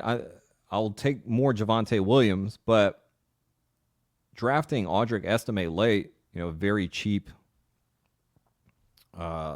flyer, who is going to get a little more expensive now, but still going in the much later rounds, I think that's the right way to approach it. Javonte Williams and Audric Estime are battling for this RB1 spot. Jaleel McLaughlin, not a workhorse back. He has his own special role. He has his own joker role in this Sean Payton offense. He's not going to be the lead back, but he will play. He will get usage. He will see some high value touches. They will scheme things up for him. But the RB1 spot is between Javonte Williams and Audric Estime. Now, it could get real messy if they're like, okay, RB1 is split between Javonte and Estime, and then we have the, 15, 20% Jaleel McLaughlin, and then maybe Samaje Perine eats a little bit of everybody's pie here. Then that could be a real mess. But taking shots on ambiguous backfield, or what seems to be ambiguous backfields, that is how you get an edge in fantasy football. And it's fine to draft like you're not completely sure how it's going to shake out in a running back room. Get your 10% Javonte Williams and 10% Audric Estime. Estime is not going to kill you when you're drafting him late, right? And then Javonte Williams even at the 9-10 turn, not going to kill you. If he doesn't get 250 plus touches, he'll still have spike weeks. He's still going to get his usage. And everything is going right for him right now. It's trending up. So let's take our shots on a running back room in a Sean Payton offense where they are going to see targets from the quarterback. And Sean Payton likes to run the ball in the red zone. He was just talking about this the other day about how to be more efficient in the red zone this season. And he said it really starts with the run. So when a backfield is messy, or looks like it might be messy, don't run away from it. Run to it. Tampa Bay Buccaneers, here is head coach Todd Bowles addressing the running back room in a team meeting. Make the yards they give you, take the yards they don't, right? Take care of the football. You got to be jack of all trades. You got to run, you got to catch, you got to block. We got hella fire receivers. You're going to be open. You're going to be open, right? You got to know, but you got to block too, right? You got to block. You got to block. Heavy emphasis there on pass protection from Todd Bowles. And this is very bullish for Rachaad White, who we know is very good and trusted in pass protection. Todd Bowles, during the offseason, talked about Rachaad White, saying what a great all-around player he is and that there aren't too many backs in the league like that. That's a pretty strong signal. And then they drafted Bucky Irving, who really exciting player with the ball in his hands, but equally awful in pass protection. Ranked in the 11th percentile of running backs in this draft class in pass protection. Just cartoonish, really, in his pass pro. Just really, really, really bad reps. He is a tough runner who will seek out contact when he has the ball. But when big dudes are coming at him and he's doesn't have that momentum of going forward, and he makes these efforts to try to block it's very funny. And Todd Bowles is not going to put up with bullshit pass blocking in his backfield, and neither will offensive coordinator Liam Cohen, who comes from the Sean McVay tree. I think it's a real uphill battle for Bucky Irving to see significant time in the backfield. Maybe we see some usage that is kind of what we're seeing with Jaleel McLaughlin in Denver, where, Sean Payton said last season it's tough to have him in the backfield when you have linebackers blitzing because he's a small guy. Same thing with Bucky Irving, small guy, not good in pass protection. So when McLaughlin played snaps last season, he saw touches on something like 62% of those snaps that he played, right? So when he was in, he was getting the ball. I think we could see that with Bucky Irving. And, when he's in, he's going to touch the ball. But I can't see him getting more than like 8 or 10 touches a game. Like I think that's a pretty high ceiling for him in terms of touches.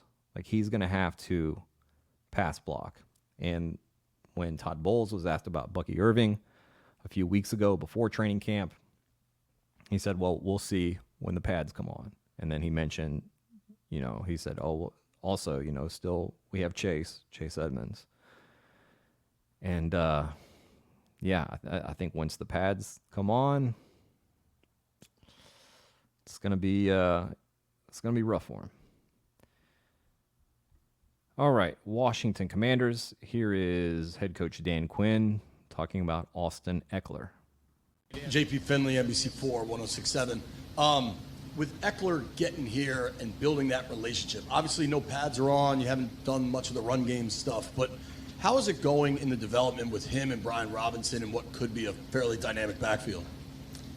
Austin, we were talking about Terry earlier, and I think there's a lot of traits that are similar as ball player and as men, because they have such high standards of how they conduct themselves and how important it is and the details that they go to. So, for instance, him, splitting out of the backfield and running routes as a receiver and the details that go into that. He's just constantly trying to improve, and I really respect that about him. So guys like he have been excellent additions. We talked about, guys who add value, not just by what they say, but what they do. And Austin certainly fits into that category. All right, so he's asked about Austin Eckler and how he fits in that backfield, and he says he likes Austin Eckler's work ethic, leadership, and attention to detail.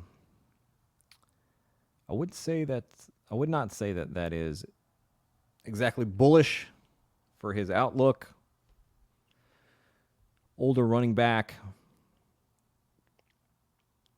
Didn't look great last year. I am leaving open the possibility, though, right? Because last year he had to hold out for a while, gets injured during the season. That certainly could contribute to the way that he looked, right? Not 100% healthy. But again, getting older, I'm not writing him off completely, but I am not rushing out to draft him. I think he's going a little bit too early. Don't see him getting a ton of passing work with Jaden Daniels there. Also, they really like Brian Robinson in the passing game. They've talked about using Brian Robinson in the passing game. So how much is there going to be for Austin Eckler there? I'm not sure it's going to be a ton. We will wrap up running backs here with Saints head coach Dennis Allen talking about Kendre Miller. You came out of the first day health-wise, so like a couple players might have left. Yeah, look, I think overall decent. I think Heron, they were just checking out his knee a little bit. Initial indication is that they don't think it's much. Kendre's got a hamstring. Look, that's a player that's going to have to figure out how to stay healthy, because it's hard to make the team, when you're in the training room all the time. You're referring to Kendre Miller, you mean? Correct. Who's the first player you said? Justin Heron. What a brutal tag to add on there. He could have just said, all right, yeah, Kendre Miller's out with a hamstring. But then to blame Kendre Miller like it's his fault, these injuries. Maybe your strength and conditioning staff needs some work there. Just weird, man. Weird vibes from Dennis Allen. Just a harsh dude. Saw last year with the Saints going for it when he wanted them to kneel, that these players don't really respect him. And I think we can see why. Kendre Miller really dropping in drafts now because of the hamstring and also because of these comments. I'm not even sure like where I would take him at this point. He was going in the 140s. Pretty tempting to take him in the late 160s. I think I saw him fall to like 180 ish in a draft last night. He has had injury concerns, from college now into the NFL. When he is healthy, looks really good and fits well into this system. But it's like Dennis Allen says, it's hard to make the team when you're in the training room all the time. Alrighty. Let's talk wide receivers. And why not begin with Baltimore head coach John Harbaugh talking about Rashad Bateman. Some nice catches out there today. Is that a case of sort of really just practice and so forth, but a case of sort of success, more success and confidence? I think that's true, right? It's like all of us, you do some good things and more good things seem to come, hopefully, but Rashad's been working to make plays. To see him come out and make those catches, those are great catches, traffic catches. One catch he plucked off the ground there, so I was excited. Everybody was fired up about it, but that's what we expect from Rashad Bateman. He's expected to be a top receiver in the league for us. That's what we're planning on. So to see him true to form today was nice to see. John Harbaugh has an 85% reliability rating on usage and workload Coachspeak. Baltimore has been banging this Bateman drum for months now. I'm expecting a productive year for Rashad Bateman. I believe he's a great value in the 15th round on Underdog.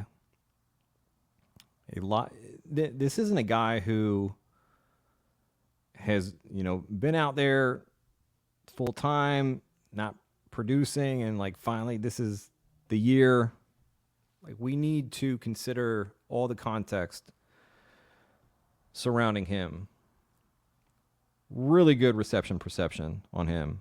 Again, you need to go subscribe to Matt Harmon's Reception Perception if you are playing fantasy football for money or even trying to avoid last place punishments in your league. But really good route runner, good at getting open. He has had some really bad luck with injuries, and I understand if you want to say, oh, he's injury prone, he'll probably get injured again this year, even though that's not the right way to approach it. I understand if you're worried about him getting injured, but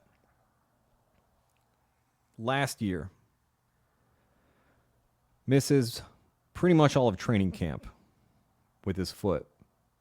Misses the install on Todd Monken's offense, first year of this offense. Doesn't get time with Lamar. And then he plays, and he's getting open. You can go look at the film. Rashad Bateman got open a lot last year and just not on the same page with Lamar. And now they have training camp together as long as Lamar stays healthy and doesn't succumb to some sort of gut disease that you see on the old Oregon Trail PC game. I think they're going to be fine. He's going late enough in drafts where you don't have to rely on him to be a guy that's in your lineup every week in best ball. He'll provide spike weeks. He's a good ex-receiver. We've seen when Lamar does establish a connection with someone like he had in 2019 with Hollywood, Marquise Brown, pretty valuable. He can hit that deep ball. And we're going to see spike weeks out of Rashad Bateman because he is a good wide receiver, even though this will be a more run-heavy team. And they have Mark Andrews and Zay Flowers. Rashad Bateman is talented, and I want to bet on talent in the 15th round. Yes, absolutely. Here is John Harbaugh on rookie Devontae Walker. What are you seeing so far? I know it's early in camp. What are you seeing? Yeah, I mean, he's a rookie. You know, he's learning. He makes mistakes and then he corrects them. You know, it's a process for all the rookies. I think he's doing a really good job. I see talent, you know, and the speed, and he can change direction. He catches the ball. All the things that are there, and let's just see how fast he comes along. Okay, so sounds like what, you know, kind of like what experts are saying about Tez Walker, you know, more of a developmental receiver who could turn into something. But, yeah, like Harbaugh says, let's just see how fast he comes along. Chicago Bears, here is head coach Matt Eberflus on what Rome Odunze needs to do to carve out a role in the Bears offense. Matt, spring, you talked about Rome, learning style, and just how much that impressed you. Yeah. For a rookie receiver coming into such a crowded position room, what does he need to do to carve out a role for himself? Yeah, just keep learning and getting the exposure and the experience. You know, that's like guys go through 1-on-1s, 7-on-7, our team drills when we do our, you know, Cincinnati practice. That's going to be really good to see him go against different skill sets there. And he's just got to compete, you know, and do exactly what he did in college. He's got to understand it's a little bit different up here because the guys are a little bit tighter on you. They're a little bit better, and it's going to be more elite in terms of the competition. He's just got to get used to that. Once he gets used to that, he's going to be fine. We know a bit about Rome Odunze. Again, check out his reception perception. It's very green. It's all green. I believe Matt Harmon said one of his top 3 prospects that he's charted in the last several years. And, yeah, he said Rome Odunze, Marvin Harrison Jr., and Jamar Chase.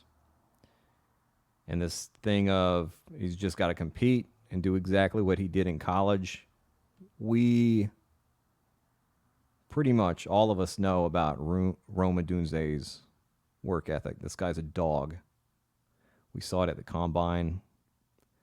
And if that is all he has to do is go out there and compete, then, yeah, looking pretty good. And the camp reports sound really good. Has this connection with Caleb Williams. They established a connection before the draft, and Caleb Williams wanted the Bears to draft Rome Odunze, and they did.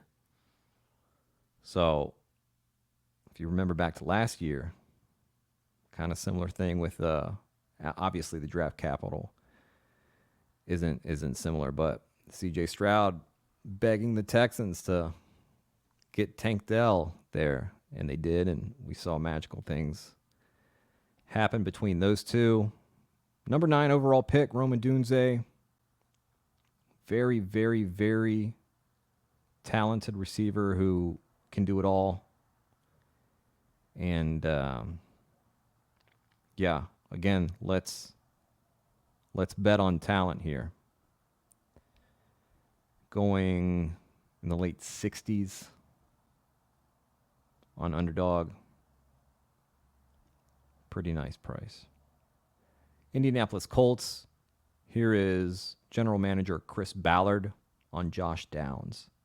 I do like our set of weapons. I do like A.D. Mitchell. I like Pierce. You know my feelings on Pittman, and I think Downs is really freaking good. Like I think I got over. I don't know. I got talked about enough last year. What Downs was. Downs did some freaking good things now, and I think he's about to explode. So I do think we have enough weapons there. We'll go straight into offensive coordinator Jim Bob Cooter talking about Josh Downs. Here, you know, you, Shane, Reggie kind of talked about how Josh's football background gave him a good foundation as a rookie. Now that he's got that rookie foundation, where can he kind of grow his game in year 2? Yeah, year 1 to year 2. We talked about for the quarterbacks, that's a big year. Josh is a really smart player. Those really smart players take advantage of opportunities to make the most of their strengths. Josh is really athletic too, but as a year 1 to year 2, you learn a lot in the league. Like I said with Anthony, Josh is going to make the most of that from a route running perspective, from a defensive coverage identification perspective. You know, Josh is primed and ready to have a big camp out here and do some really good things, like the tight end position works, the receiver position. Those guys, you go through training camp, you sort of install your core plays, you run those core plays, and Josh is going to get his catches, going to get his targets, and he's going to earn some different sort of spots, some different sort of roles as he goes, because he is developing. He is doing such a heck of a job in the offseason of coming along, improving. Like I said, he's always been a smart player, but when you leave that first year where everything's new, it's, it's my first bye week. It's my first, whatever it is, Monday night game, Thursday night game, just all those sort of different game week experiences that we'll end up having over the years. You get to that second year and you roll a little bit. So we're excited to see him do it. They like Josh Downs quite a bit, and it's no surprise. Josh Downs, very talented wide receiver. The touchdowns are a bit of a concern. Had 2 touchdowns receiving last year. Not their top red zone threat, right? With Jonathan Taylor, Anthony Richardson, Michael Pittman. Got some big bodies there at tight end, and A.D. Mitchell, who we'll hear about in a second. But yeah, very, very good receiver. Like him in full PPR leagues. Anthony Richardson was targeting him last season. There's the question of is the passing volume going to be there this year? But good pick in the 130s on Underdog. Very talented receiver. Here is offensive coordinator Jim Bob Cooter again on whether A.D. Mitchell will be an immediate starter. You guys integrated Josh last year.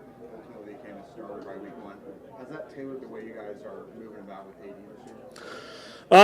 I think every situation's different. You got to be careful sort of copying and pasting last year's answer to this year's situation. So, we're excited about AD, and we're going to let him get a bunch of reps in a bunch of different situations.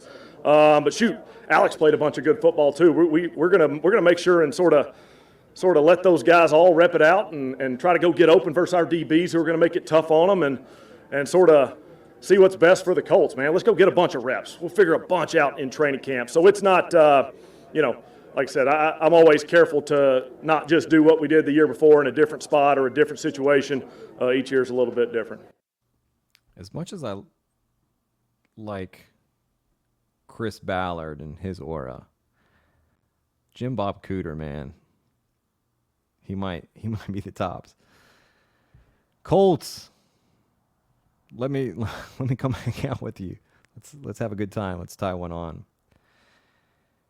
I mean, this is not exactly what you want to hear if you're drafting A.D. Mitchell in fantasy. That he's not an immediate starter like Josh Downs was last year, and that he's fighting with Alec Pierce for a spot. Michael Pittman Jr. is locked in. Josh Downs is locked into his role. And then it's Mitchell versus Pierce for this outside role there. But good news is Alec Pierce not great. So if they're just making these guys earn it in camp and in preseason and giving them reps, and let's see who the best one is for the Colts. This is a sharp coaching staff and GM. If they recognize that A.D. Mitchell is better than Alec Pierce, then A.D. Mitchell is going to be the one that gets those snaps. And maybe it's not 100% of those snaps. Maybe it's 70-30 Mitchell or 60-40, but could be a valuable role. And this is a profile that they're not sure what to do with A.D. Mitchell. See him as kind of boom or bust, which is what we want in fantasy, which is especially what we want in best ball. There are a lot of things to like about A.D. Mitchell, and Shane Steichen is also a very big fan of his, breaking down what he does well and how explosive he is, how great he is at the top of his routes, and mossing guys one-on-one. Sounds pretty promising. So we don't need him to be some target monster as a deep threat. We just need him to catch a few of those deep balls for touchdowns every once in a while. Little bit expensive in best ball, but that's the profile, that's the opportunity that he presents in this offense. So I have my A.D. Mitchell bags. Not exactly trying to load the car up, but I think the opportunity's there. I think he beats out Alec Pierce because he's just a better player. And in this offense that will score some points, he could be a key part of that. Lions head coach Dan Campbell on Jameson Williams. Most about Jameson Williams' first day, the catches and the speed that he showed making touchdown grabs, or the ability to vomit and rally and get right back into play? Yeah, well, both really. And so as long as he keeps making those plays, he can throw up all he wants, he's there again, it's day one, but man, it was good to see him out there running. That was a hell of a throw by Goff. He went and got it, which is, ran it down, which is great. And so he's there again. He's only going to get better every day. He'll just keep putting it in. But it's good to have him out there, and he's got the right mindset. Constant drumbeat for Jameson Williams, and it's not just because they have to, because they have to gas him up.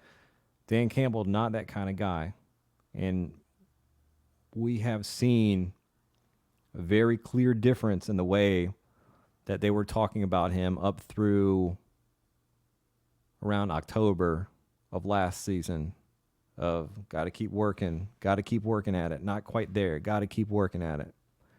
And then all of a sudden it's, hey, we're seeing some things from Jameson Williams here, and we got to find more creative ways to use him. We got to get him involved. And then that turned into he's pushing to be a full-time starter, and that turned into he's a man on a mission.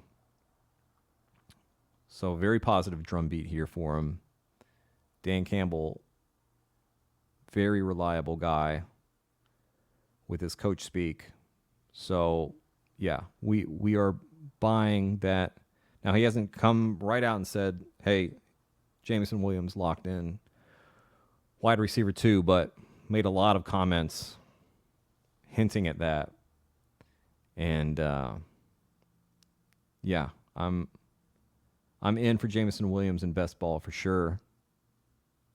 Little trickier in redraft with this offense. It's Amon-Ra St. Brown, Sam Laporta, Jahmyr Gibbs, and Jameson Williams. But Ben Johnson, high-powered offense, he's going to see some valuable targets here, and he is going to score some fantasy points this year. And he might just go crazy. New England head coach Gerard Mayo on Tyquan Thornton. Seems like Tyquan Thornton was one of the top X receivers during the spring. Why did you feel he was a good fit there, and how do you feel about the competition at that spot? Look, Tyquan is one of those guys where, physically he has all the tools. Obviously, we all know that he can run. Now he just has to put it all together, and I feel very confident with our offensive coordinator and our receiver coaches to get him to the point where he can make an impact for our team. Now he just has to put it all together. That is that's an uphill climb that's steeper than anything that Demario Douglas has been running up. lot of receivers in this ambiguous receiver room, and Tyquan Thornton doesn't figure to be one of the top ones, with Jalen Polk, Demario Douglas, Javon Baker, Kendrick Bourne. It's a long shot. It's a real long shot. New York Jets, here's Robert Saleh on rookie Malachi Corley.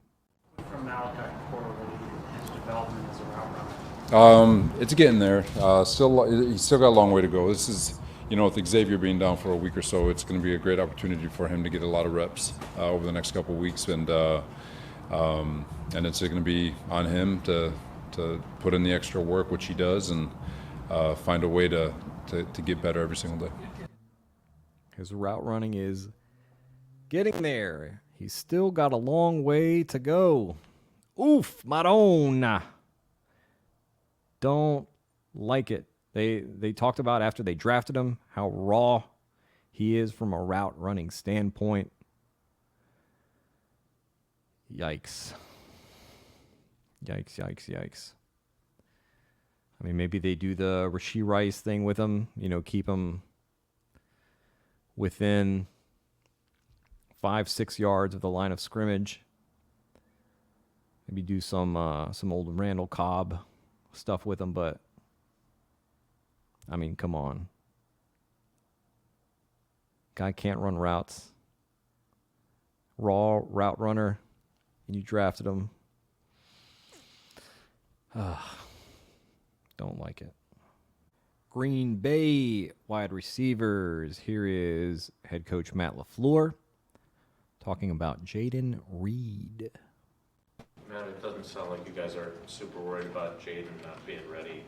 So what do you look for him to do in year two, given what you saw him accomplish as a rookie? Just continue to improve upon what he's already done. I mean, he's laid a foundation. I think he is super, I would say, deliberate in terms of how he goes about his offseason. Obviously put in great work down in, he was somewhere down in South Florida, and I think he was there with Wicks, and, I just think he's so much further ahead mentally from where he was a year ago, just knowing the offense, knowing what the expectations are, and then working on his craft. I think that showed up in throughout the course of OTAs. Man, Jaden Reed and Dontavian Wicks in year two of this offense after what they showed, what they can do as rookies. Here is Matt LaFleur on the production in his wide receiver room. Receivers, you have a lot of them. There's only so many balls to go around. You can only throw the ball so many times. They handled it well last year. What's going to be the key to that going forward? I mean, these guys are all going to be established and have been proven themselves. They're all going to want more opportunities. I guess, how do you keep everybody in check from that? I think that they bought into the team concept, and it's all about winning at the end of the day. And I think we win, everybody will reap the rewards of winning. So certainly you want guys that want to have the football, that want to have the ball in their hands, that know that they're capable of going out and making plays. But I think the beauty of our core was you just never know who that's going to be each and every week. It seems like a new guy is the focal point, and I think that just gives us a lot of flexibility on offense and keeps defenses a little bit more on their heels. You guys obviously better than the rest of us do. Do you think they're going to handle that well? I Or do. do you have to kind of pass along that message, or do you think that's built in and doesn't really No, I resonate? think just the guys in that room, the kind of character that we have is they're all about the team, and they've shown that. And what's so cool is they cheer for one another. So I feel like they're invested in one another. Vrabel, Mahaffey do a great job in that room. Miles of just emphasizing the team concept. I think they've got a great relationship with Jordan and the rest of the quarterbacks, and they're about the right stuff. I think the beauty of our core was you just never know who that's going to be each and every week. It seems like a new guy is the focal point. Yeah, that sums it up. And Matt LaFleur loves it. Kind of the same as his, backfield philosophy of really mixing it up, keeping guys fresh. And the wide receiver room is, they have a bunch of really good wide receivers, and you don't really know who it's going to be on a weekly basis. They're all very talented. Christian Watson, Jaden Reed, Dontavian Wicks, Bo Melton, even Malik Heath. I mean, a lot of good wide receivers here. So kind of a nightmare for redraft. Much, much better proposition for best ball, taking some of those later guys. Romeo Dobbs, I forgot to mention him, but, I mean, he's somebody who has kind of a locked-in role there on the outside, and Jordan Love likes him quite a bit. So, yeah, a lot of mouths to feed. And hashtag better in best ball. Los Angeles Chargers. Greg Roman noted in one of his press conferences that he loved Joshua Palmer coming out of Tennessee, and he wanted to draft him when he was with the Ravens. Here is Jim Harbaugh on Quentin Johnston. What has Quentin Johnston shown you since you've gotten here? None of the things that you guys, not you. I'm not. I know. Let's get that. Let's just get that on the table. That was a misspeak by me. I know it's like you, the media. No, it's not that way. I just think he got a bad rap. I look at some of the clips coming out of training camp last year. That whatever it was, it just seemed like, in somebody's mind, he was a disappointment. He hadn't been at all in my eyes. I mean, I see a big, fast, strong, getting stronger. I think that's a piece that's really been addressed in the offseason. Coach Herbert and Quentin, just getting stronger to go with that. I mean, that speed, the agility, his ability to catch the ball. I mean, he plucks it out of the air. I've seen, he's as good as anybody doing it. But then combining that speed and agility, getting that strength component to go along with it. I mean, he's going to be a problem. He's going to be a problem for people. So I've been nothing but happy with Quentin Johnston. Q, still got I got a bad bruise from semifinal game a few years ago. But everything I've seen in the offseason and practice, the way he trains, he's one of our top guys right now. Jim, do you think he was a little too hard on himself?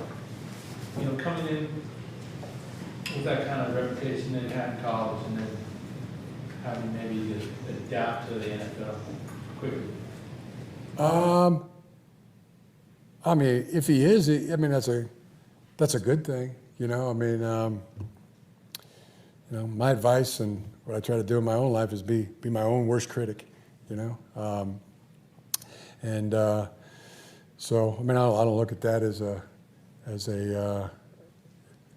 a negative at all. But I think he's honest. I think he's honest with it, and he's all I care about is he's attacking everything he does, everything in front of him, whether it's in the training environment, the meeting environment, the field environment, attacking everything we put in front of him, and attacking it with an enthusiasm unknown to mankind from what I've seen, and we're seeing the results on the field. So I got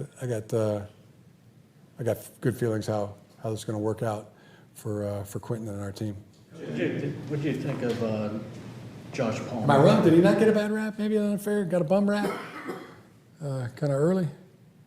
I read some of those clips. It's like maybe a drop ball, and then all of a sudden he can't catch or something. I mean, I have not seen any of that whatsoever. For the record, he's got NFL caliber hands. Really, you haven't seen any of that? I guess he's not watching the training camp clips that are being posted. Jim Harbaugh has an 85% reliability rating on usage and workload Coachspeak, but he is much less reliable with his training camp hype.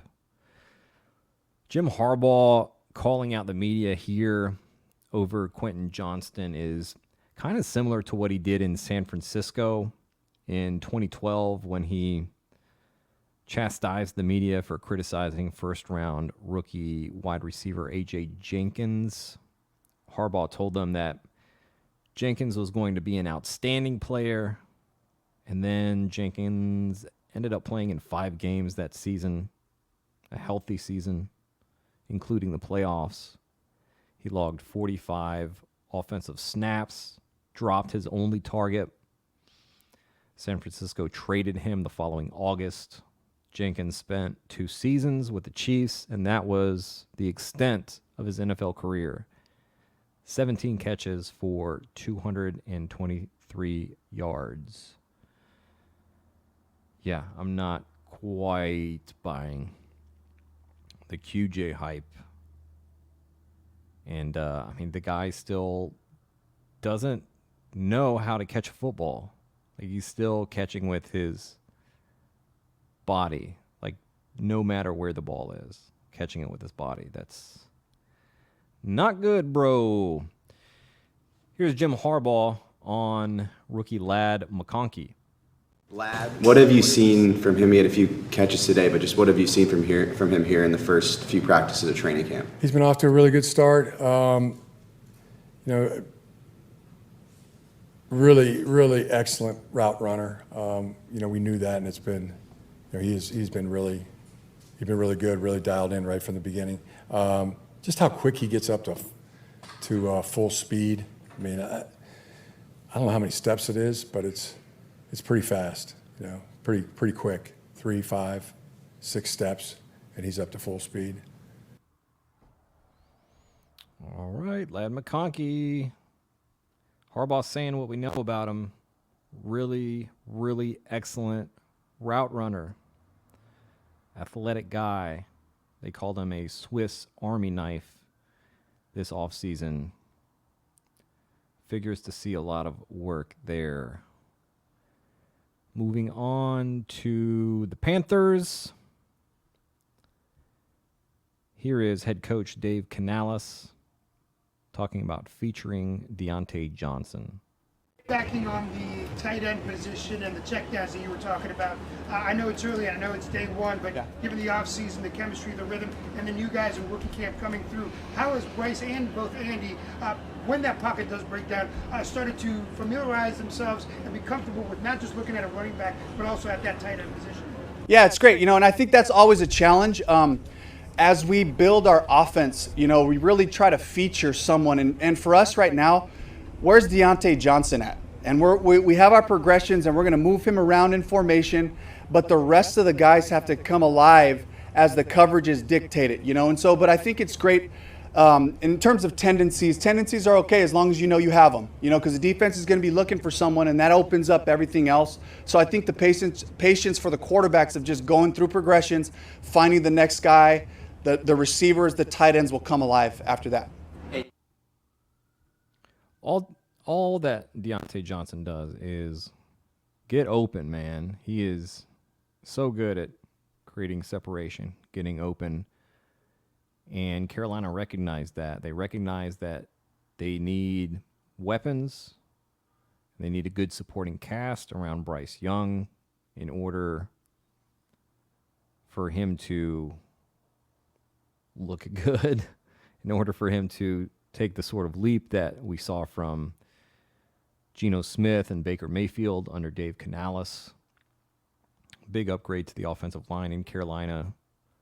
Upgrade in weapons around him in the backfield with Jonathan Brooks, bringing Deontay Johnson in. We'll see about Xavier Leggett. But, yeah, Deontay Johnson's so key. Bryce Young was one of the few areas he excelled in last season was intermediate throws when he wasn't being pressured. So, again, offensive line upgrade. Deontay Johnson, elite separator. And we've seen him featured quite a bit in the intermediate portion of the field. So they're doing exactly what they need to do in order to set Bryce Young up for success. And Deontay Johnson is going to be a big, big part of that. Here's Canales on what Xavier Legette brings to the Panthers.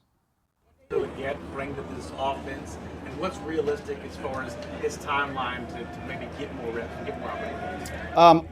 He brings a massive receiver, explosive ability. He can make things happen on short passes. He can stretch the field and go get it.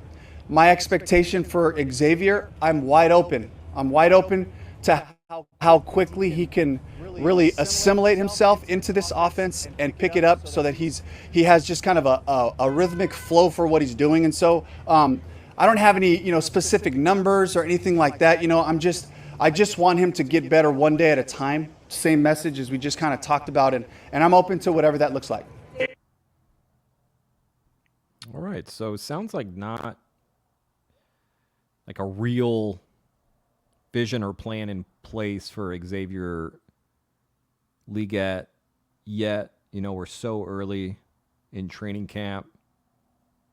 They just want to see what he can do, what he can bring. Canales saying that he's wide open on how they can use him and how Legette can fit in to the offense and pick it up. Weird profile for Legette. Talked about it in the NFC South podcast we released. He seems like a very, very boomer bust guy. Some things to really, really like about him. He is a big guy. They could use him in creative ways, and we've seen Canales do that with players. Yeah, we'll see. I'd like to take my shots on him here and there. Not somebody I'm going crazy for, but did have a very productive year last year at South Carolina. Again, real weird journey that he's been on up to this point, but first round draft capital, they really wanted him. They moved up a spot to get him. And yeah, we'll see. Cincinnati, here is head coach Zach Taylor on the wide receiver 3 battle. Great opportunity there for some young receivers with TV gone now for that third spot. What are you telling them, and what do you want to see from those guys? Control what they can control. It doesn't matter what group they're going with, who's throwing them the ball. We can see, we watch the tape. They've got plenty of opportunity to make impressions. That's a group. There's a lot of talent in the receiver room, and there's a lot of youth in the receiver room. And so I think it'll be a really exciting group to watch, take advantage of their opportunities. And I'm not going to make any guesses on how it's going to play out right now. Those guys are going to get opportunities to rise and shine and prove themselves that they should be getting opportunity when we get out there on the field in September. That wide receiver battle seems very much to be between rookie Jermaine Burton, who we saw a clip of Zach Taylor karate chopping a table in half, basically. He was so excited that they were able to land him in the draft. And then second-year player Andre Yosavash, who Zach Taylor talks about in this clip. What do you like about Yoshi in the slot? That's been new this summer. Big target. I just think to continue to expand his opportunities is good for Yoshi. And really smart guy. So he's a guy you feel comfortable moving around. He got a lot of reps outside last fall, last spring. Now you get a chance to really get him in there. And so he's exposed to that and can compete in there as well. It just, a lot of what I talked about yesterday, it allows for great flexibility in our offense when we can move these guys around like this. And so, yeah, we know Jamar can do that. We know we put T inside on some stuff before. Now you got to see these younger guys be able to handle that as well so that you can move everybody else around. Versatility is key to getting on the field. And we know there's an emergency somewhere here. I think maybe they're getting in on the Kamani Vidal. Honk your horn. Blare the sirens for Kamani. All right, going back to Cincinnati here. Yeah, the Yosevash, Jermaine Burton, like all these guys have versatility on the outside and the inside, and we heard Duke Tobin talking about Yoshi being able to play on the inside, really big. I mean, Zach Taylor says that he doesn't know how this is going to play out for the wide receiver 3 spot. So I'm not going to pretend like I know how this is going to turn out. Maybe we see Yosevash and Jermaine Burton split time as wide receiver 3. Completely possible. Both good receivers. We saw Yosevash last season produce for the Bengals when he was out there, and we know what Jermaine Burton certainly is capable of. So they're going to fight it out in training camp and in the preseason, and maybe one guy wins the job and gets the majority of snaps as wide receiver 3. Maybe they just end up kind of splitting it 50-50. Kevin O'Connell on the wide receiver 3 battle in Minnesota.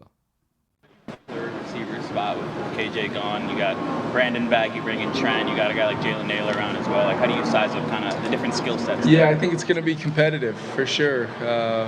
As many good things as Brandon Powell did for us last year, maybe without a lot of the time on task repetition in training camp, BP's able to take the experience that he had in LA in a similar offense and come in and apply not only the scheme, but the physicality and the want to, in the run game to try to play his role when we're in 11 personnel. I think you're going to see some of those young players from the practice squad.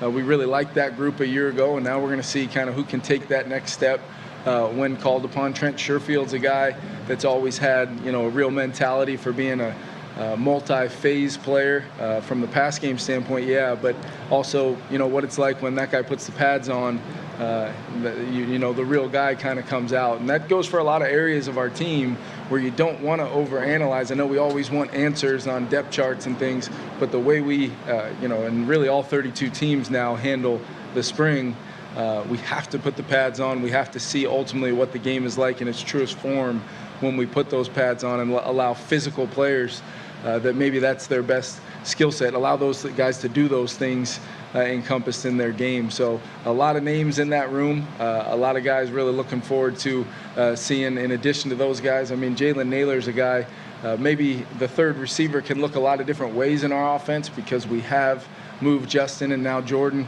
quite around in our offense. So you really have to be versatile. It's not just saying that guy's a slot receiver or an outside receiver.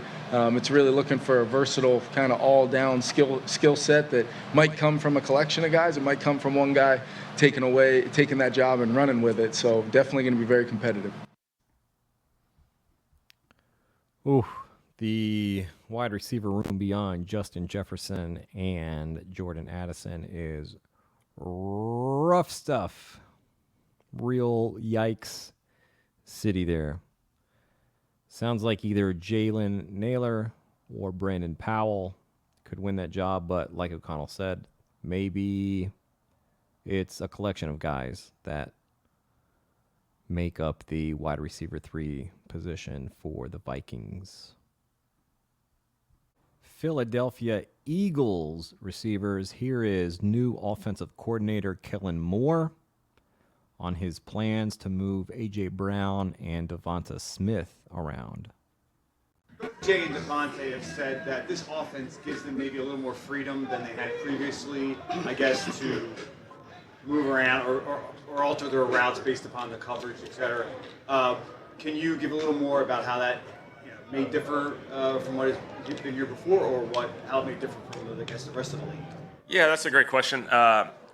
I don't know all the context going backwards, but I know, focusing on this year, I think a really big aspect is just continue to put these guys in various positions. And so it's not a traditional AJ always lines up, but let's say X, and you can anticipate him always being in this position, each and every play. And so we're continuing to move those guys, put them in position based off what our scheme, where things may go or where we want to put them in high likelihood of touching the football, but also what's the defense presenting us so we can put those guys in advantageous situations. So you don't have like a slot per se, like it's right. It's not X, Yeah, Y. I think by rule you have to have a starting point, and so we do have a starting point, but I think it's not going to be a very strong starting point. I think those guys are going to move throughout the game and throughout each and every week, and so that's the strength of theirs, is that their ability to handle all that, and then that goes into that third receiver having the ability to line up in a few different spots based off where those guys line up. All right, pre-snap motion, moving these guys around in formation. I mean, that's all pretty significant stuff. The Eagles last season ranked dead last in pre-snap motion, rarely used it. The Chargers, where Kellen Moore was the offensive coordinator, ranked 6th in the NFL in pre-snap motion. So I think we see him move A.J. Brown and Devonta Smith around. I think we see him use them in that cheat motion that we are seeing become popular around the league, and that is going to help open things up even more. Really love A.J. Brown, 40-1 Offensive Player of the Year. He was on a torrid pace earlier in the season last year. We know his ceiling is incredibly high. I mean, this is a guy that's being drafted around the 8th spot in drafts, and he's 40-1 for Offensive Player of the Year. Love, love, love that.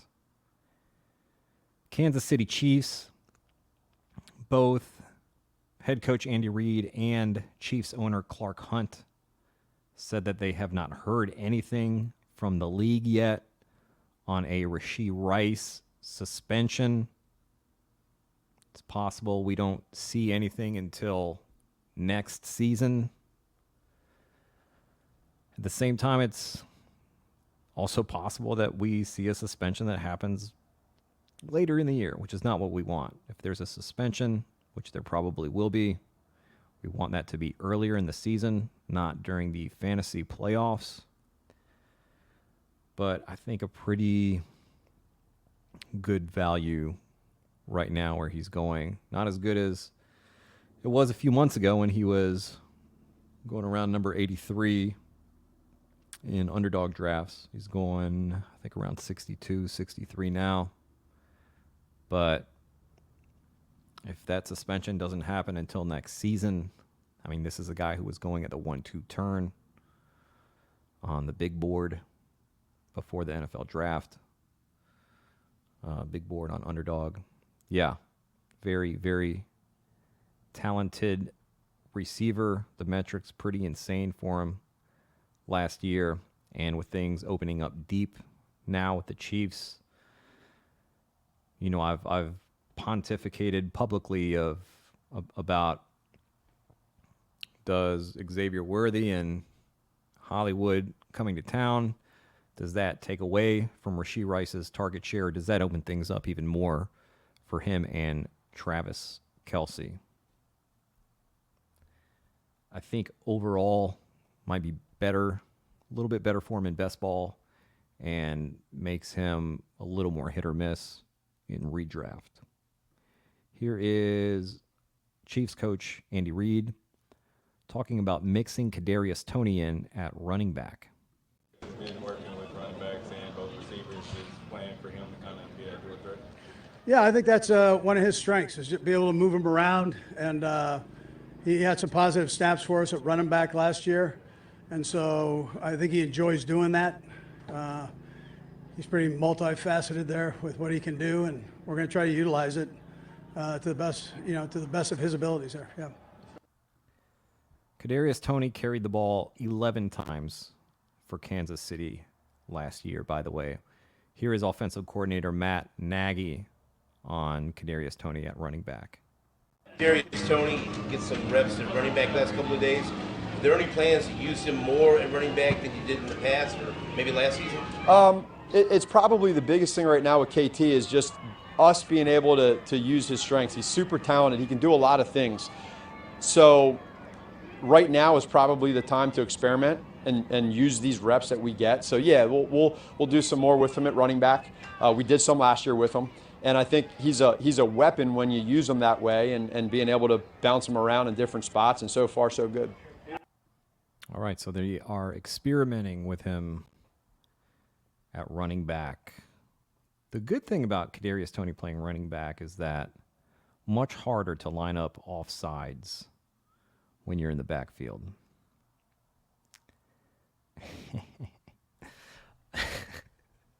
All right. Maybe not the worst, final round dart. And we've seen Kadarius Toney do some incredible things with the ball in his hands. The problem lately has been getting the ball into his hands. So easier to do when you hand it off, I guess. Or maybe we get some stickum on those hands so the ball doesn't deflect off and turn into a pick six for the other team. Here is offensive coordinator Matt Nagy again on Xavier Worthy. One day of Worthy, but just in general, from that day, from what you've seen, how are Brown and Worthy maybe going to open up the offense for you think this year? Yeah, you're right with Xavier. Being able to get him out here when we can will be beautiful, rep-wise, timing-wise. And the one day that he was out here, I think it was exciting to see and feel the speed, but also the tracking of the football and some of those downfield throws. The timing element of staying on time with press that we're getting. Our guys are on defense press a lot. So just those guys understanding angles at top of routes. And then I'd say the biggest thing is tracking. And for the one time that we were together for that day, it was really great to see. And I think that's why we all got so excited, especially with Xavier. Xavier Worthy missed a few days of practice with strep throat. No big deal. Yeah, him working against press coverage that he was talking about there, very key. That's going to be one of the obstacles for Worthy, but super fast dude. And again, not just speed with him. Good route runner, really good route runner, and tracking the football, also good in that area. Pretty key when you're playing with Patrick Mahomes and in an offense that wants to return to the deep passing game. I like him. Definitely like him in best ball. That entire Chiefs offense, I want pieces of that. I feel sick to my stomach when I leave a draft with no Chiefs. Patrick Mahomes, MVP season, loading. Tampa Bay Buccaneers. Here is head coach Todd Bowles talking about how Chris Godwin in the slot is key to this offense. Godwin back in the slot transformed this offense, especially with his route running and blocking ability. Well, this offense will be multiple, but primarily when he succeeds in there in the slot, he's a hell of a blocker. He's great in one-on-one coverage underneath and down the field. He gives us a lot of options, and with the third receiver, with Trey coming on last year, McMillan coming in this year, that you really got to play us honest. You really have to play us honest, but Chris is kind of the key to that. Okie dokie. Chris Godwin did not play much slot last year after he had played a lot of slot for the Bucs previous to that and saw a lot of success there. Todd Bowles said earlier this offseason that, Chris Godwin is good on the outside, but really makes his living on the inside. And then new offensive coordinator Liam Cohen at his introductory press conference talked about Chris Godwin, putting him back in the slot, said he envisions him being in that Cooper Kupp F roll, which is very exciting.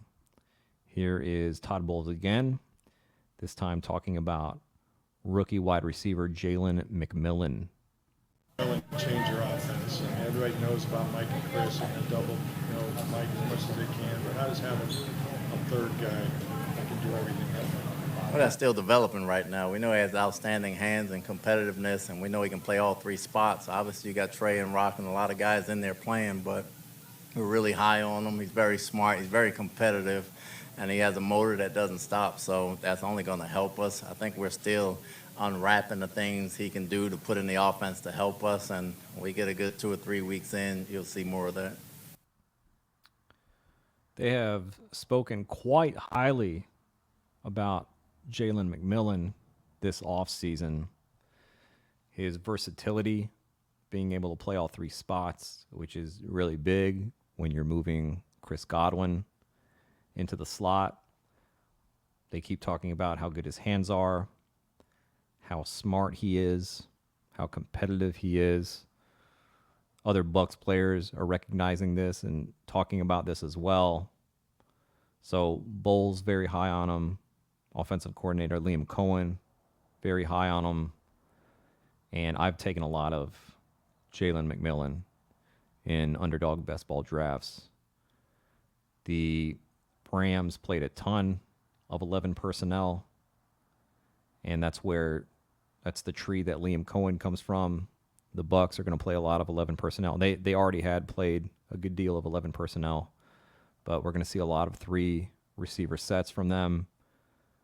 Trey Palmer was not good last year, very poor yards per route run. And when Bowles has talked about Jalen McMillan previously, he referred to the other guys besides Mike Evans and Chris Godwin as being behind Jalen McMillan. And Todd Bowles, reliable coach that speaks his mind. Buffalo Bills wide receivers. Here is Sean McDermott on Keon Coleman. What you saw from him in the spring. In the spring? Yeah.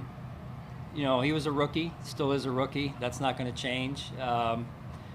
So he'll face the normal rookie challenges. Specific to his position, as spring went on, I saw him start to get more and more comfortable. I saw Josh spending more and more time with him, being intentional about that and building that rapport and chemistry. And then I saw him really starting to win some of those one-on-ones that happen from time to time at his position. And now here is offensive coordinator Joe Brady on rookie Keon Coleman. What are your takeaways from Keon, his first training camp practice, got involved early and often, that great catch near the pylon, just your overall impressions on a good first day? Yeah, I think you can see the work that he put in, the last month. It was important to him not just to get away and just enjoy a summer. He took it upon himself to, make sure he's still working on his craft, and, had some opportunities yesterday and kind of made the most of them. And, I think that kind of shows who he is. So it's just a matter of just consistency, right? And, you can have one day, but can you follow it up? And I think that's what you got to do to be a great receiver, great player. So excited to see him today. All right. Getting a lot of training camp hype clips of Keon Coleman making plays. The profile is not ideal. A lot of red flags. The physical profile, pretty enticing. This is a very boom or bust player, and a lot of the things coming out early about him from the Bills sounded like he needs a lot of work. I know they were talking about playing him at X receiver, which doesn't fit him the best, but now we're hearing about them playing him as a big slot in training camp. That I'm more into that. If that's what they end up doing, He's not someone that I'm really seeking out in drafts, in best ball drafts, but I don't want to leave empty-handed with no Keon Coleman. I don't want to say, oh, there's absolutely no way that this profile hits with all these red flags. Because sometimes those profiles do hit, right? He's a big dude. He's very physical. He is good at the contested catches, the one-on-one stuff. He's a big body in the red zone. And, yeah, I don't want to miss out on that completely. Maybe he ends up busting, right?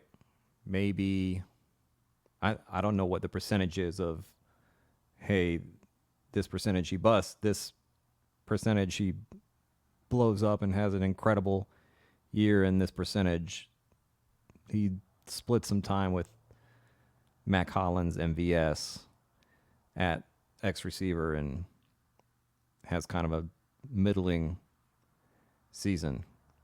I don't know. I don't know how it's going to work out. We see a lot of improvisation from Josh Allen, and Keon Coleman is a guy that I think could work with that when plays break down. And here we go. Just put it up and I'll get it, man. So I'm leaving the door open for the possibility that Keon Coleman becomes something, but I don't think it's likely. But I don't want all my drafts to reflect, I'm only taking players who I believe are more likely to produce, right? I'm not taking anyone at all that I think is less than 50% chance to hit or less than 30% chance to hit when I'm doing 150 best ball drafts. So like to get a little bit of exposure to him. He had fallen a bit in drafts. Now that training camp is in session and we're getting these hype clips, that price is going to go up on him. So yeah, this might be the best price for a while on Keon Coleman. Here's offensive coordinator Joe Brady with some major love for Khalil Shakir. What do you need to see from Khalil Shakir throughout the early part of his training camp this season to kind of show he's taking that next step and evolving in this offense? The last 10 games of the season, Khalil Shakir is, as consistent as they come. And, a big thing I told him is, I don't need him to feel like he needs to do anything more. He doesn't, just continue being Khalil Shakir.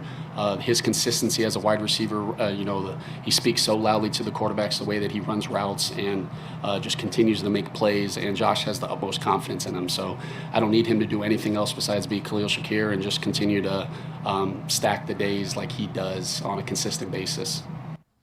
Joe Brady is a big fan of Khalil Shakir's game. This is not the first comments he has made. First,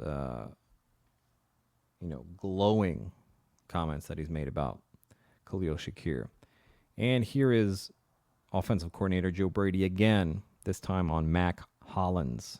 I'd like to know a little bit more about Mac Hollins. Interesting personality, no shoes, no utensils. What's it kind of been like getting to know him? One of my favorite players. Honestly, probably one of my favorite people I've ever met. He's I'm becoming more grounded because of him. Started walking around barefoot yesterday. And you look around, there's 10 other guys barefoot, right? And so, but that kind of speaks to who he is. Guys want to follow him. He's the first one up here yesterday. He was here before the strength coach. He's out here working, dripping in sweat. It's 5 a.m. After practice, you guys see, he just doesn't want to stop. He just goes. So much energy. I love his style of play, the way that he plays, but his personality, man, it's so fun. And we really embrace that here in Buffalo. We want guys to be themselves. And I hope the city of Buffalo enjoys him walking out in the snow barefoot. I don't know if that's going to be a good idea. He hasn't really had to experience that yet, but just embrace, City of Buffalo does a great job, and this organization embraces, the guys for who they are, and Matt Collins is going to be a stud for us, both on the field and off. A lot of Matt Collins is a really good guy in there. But general manager Brandon Beane, also very big fan of Mac Hollins, and this guy is a dog. He will be big for them when it comes to run blocking for sure. So could see him getting a decent amount of time out on the field for the Buffalo Bills. All right, let's talk tight ends. Here is Vikings head coach Kevin O'Connell talking about TJ Hockenson. Do you guys know what the plan for TJ Hockenson is going to be, and also Andrew Van Ginkel, in terms of just what, if anything, they can do this summer and how you'll sort of approach that with them roster-wise and that sort of thing? Yeah, TJ will begin training camp on the PUP list. He's well ahead of schedule from a standpoint of some of the benchmarks throughout his rehab, and he's done TJ has, looking back at the offseason program, did not miss really a day outside of going to see his surgeon in Los Angeles, and he was here every single day. And then that continued through the summer. So I think Tyler and his staff feel really good about where he's at. But, the significant injury that it was, we want to make sure throughout our plan to when TJ makes it back on the field and can begin doing more and more throughout training camp, and then hopefully at some point when he's ready to go, we want to make sure that everything is done the right way for TJ, because he is such a significant part of our organization moving forward. Kevin O'Connell has a 90% reliability rating on Injury Coachspeak. I believe him when he says that TJ Hockenson is well ahead of schedule. And I also believe that Minnesota will be extra cautious in bringing him back, like O'Connell is intimating here, and like we have seen the Vikings do most recently with Justin Jefferson. Maybe Hockenson returns in the first few weeks of the season. My guess right now would be that Hockenson starts the year on injured reserve. The Vikings activate him when he's eligible in week 5. And then they have a 21-day window where they can bring him back onto the field once they activate him. So they could either play him week 5 or hold him out through the week 6 bye and then play him in week 7, which I think is probably the most likely outcome right now. He's going in the late 140s on Underdog. And if you have an elite tight end that has a bye week later than week 7 or starting around week 7, I think that's a pretty good pairing to have. That elite tight end and then have TJ Hockenson as your second tight end, and you can just stop right there, really. Or you can make him part of 3 tight end builds. The important thing is that you'll have him for the majority of the fantasy season, and then you'll have him for the fantasy playoffs. And by that time, should be really, really good to go back in the groove of things. And with the weapons that Minnesota has on offense, they're going to need TJ Hockenson. So he should get a lot of usage when he is back. Here is Seattle head coach Mike McDonald on Noah Fant. How happy we're with the receiver group, but Noah Fant has been pretty active here. He's had a couple red zone touchdowns. How important is getting him more involved in this passing game to really maximizing the talent you have in the guys on the outside? I wouldn't say it's like position exclusive. Hey, we need it's just we're really excited about Noah and the type of player that he is, and Man, I love his attitude every day, man. He's just steadfast, positive, sense of urgency about what he's doing. And then when he's out there making plays, you feel that, the process is coming to life, and you're excited for him that there's results on the field. So we want that to keep trending in the right direction. All right. Looking good for Noah Fant, who is going in the much later rounds in fantasy drafts.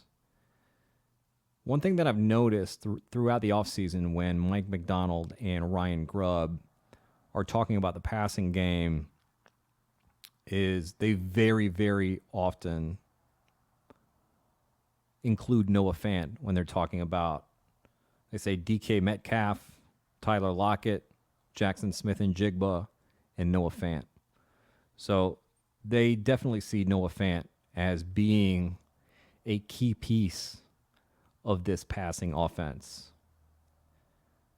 Going back to Indianapolis for the best name since Robes-Pierre, offensive coordinator Jim Bob Cooter, talking about Jelani Woods. Jelani Woods, you didn't get a lot of moments with last year. So how much do you feel like you know about his skill set already, and how much do you still kind of have to work through? Yeah, just in person, we saw him a little bit last year. We didn't get to see a ton of live reps, a ton of action. We've seen obviously the tape from the year before. We're really excited to get him out here and let him play and let him, like we were talking about with the tight end position. Gosh, let him try to do everything, and we'll put the pads on, and we're blocking, we're running routes, we're doing different things in protection. Jelani's going to get a chance to do all that. We're excited about watching him do that and sort of learning a little bit more about him, because you learn a lot off tape, and that's a really important part of our business. But the value of training camp out here practicing live against an opponent well, when he's matching up versus one of our safeties, gosh, we got a good feel for how that guy plays and how he's going to defend him, and we'll see if Jelani can beat that guy on a pass route or maybe block a defensive end on a run play. It's a good time of year. We're excited to watch Jelani. Okie dokie.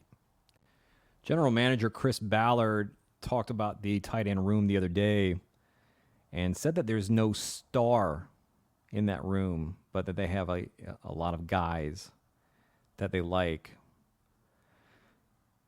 If I were to make a bet on, one person emerging from this room, it would definitely be Jelani Woods, athletic freak.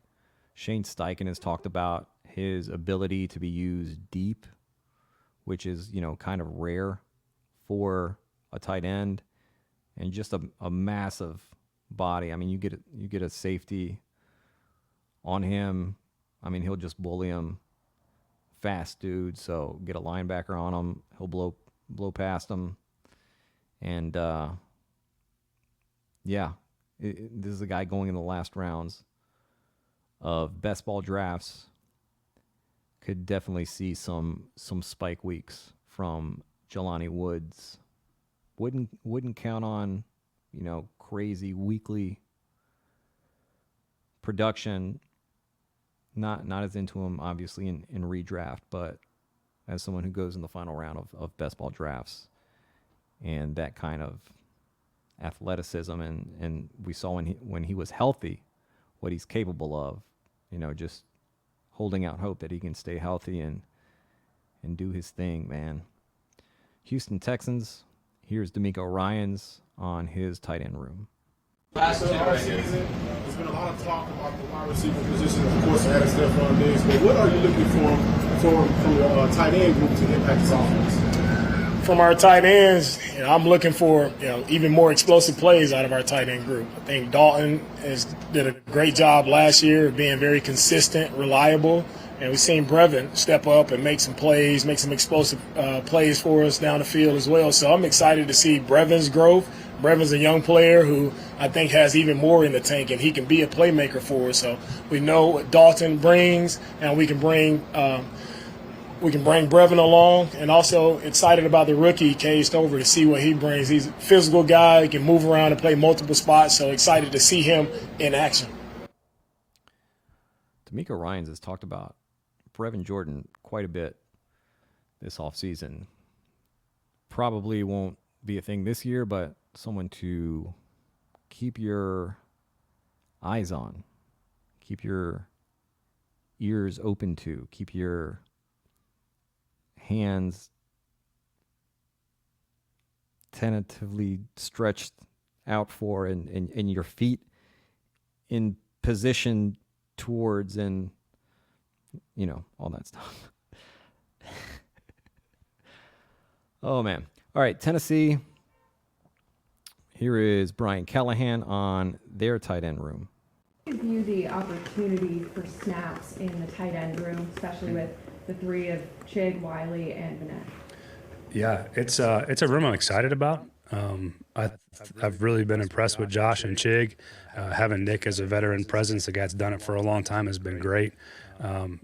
It's going to be, they're all going to get plenty of opportunities. I mean, it's not a room that is going to be dominated by one guy. Those guys are all going to help us.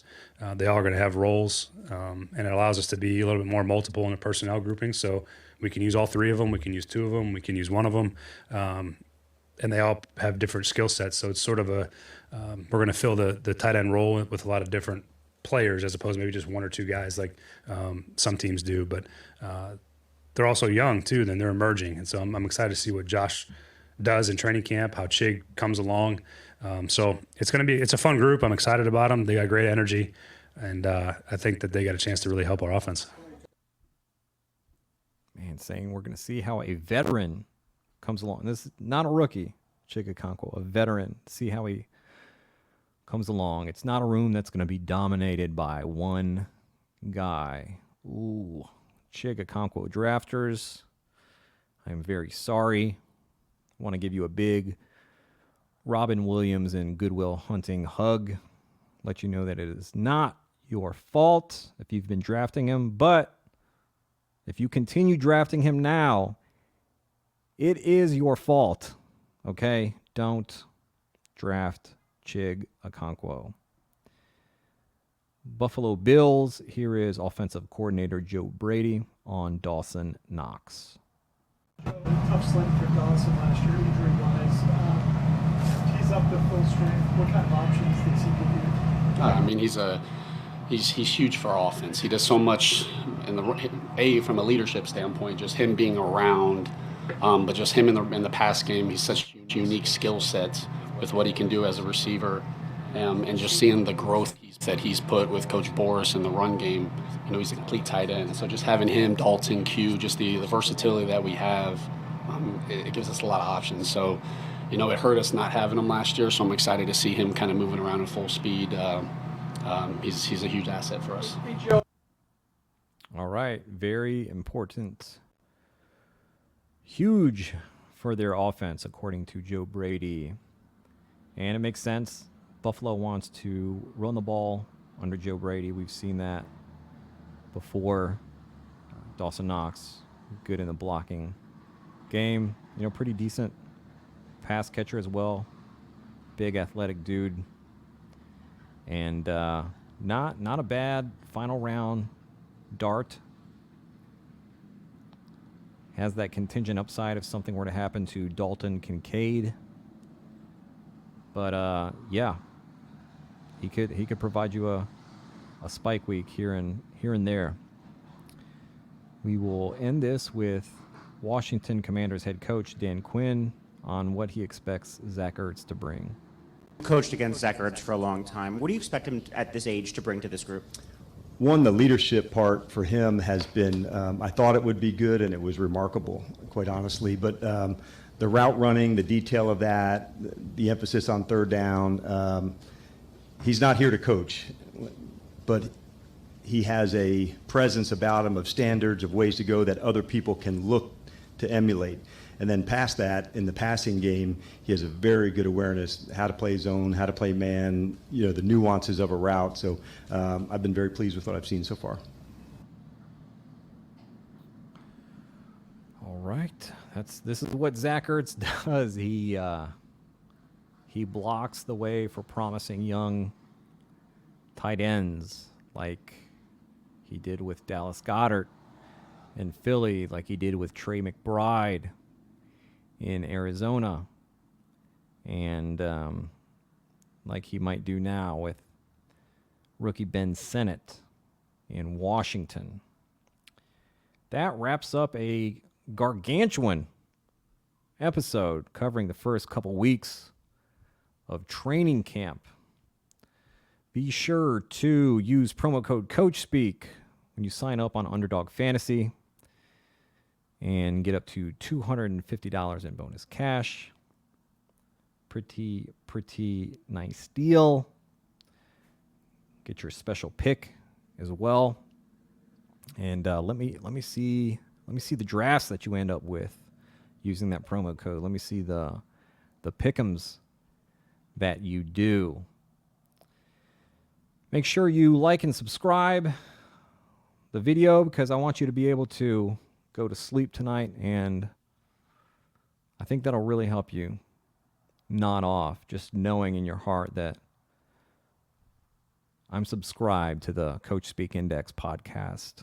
I get notifications when a new episode drops, so I'm not behind the 8 ball. And also, I'm not letting other people be subscribed while I'm not subscribed. I'm an early adopter. You know? I'm on top of it. I'm sharp. Hope y'all have a good one. I'll see y'all here next time. Sarah, take us out.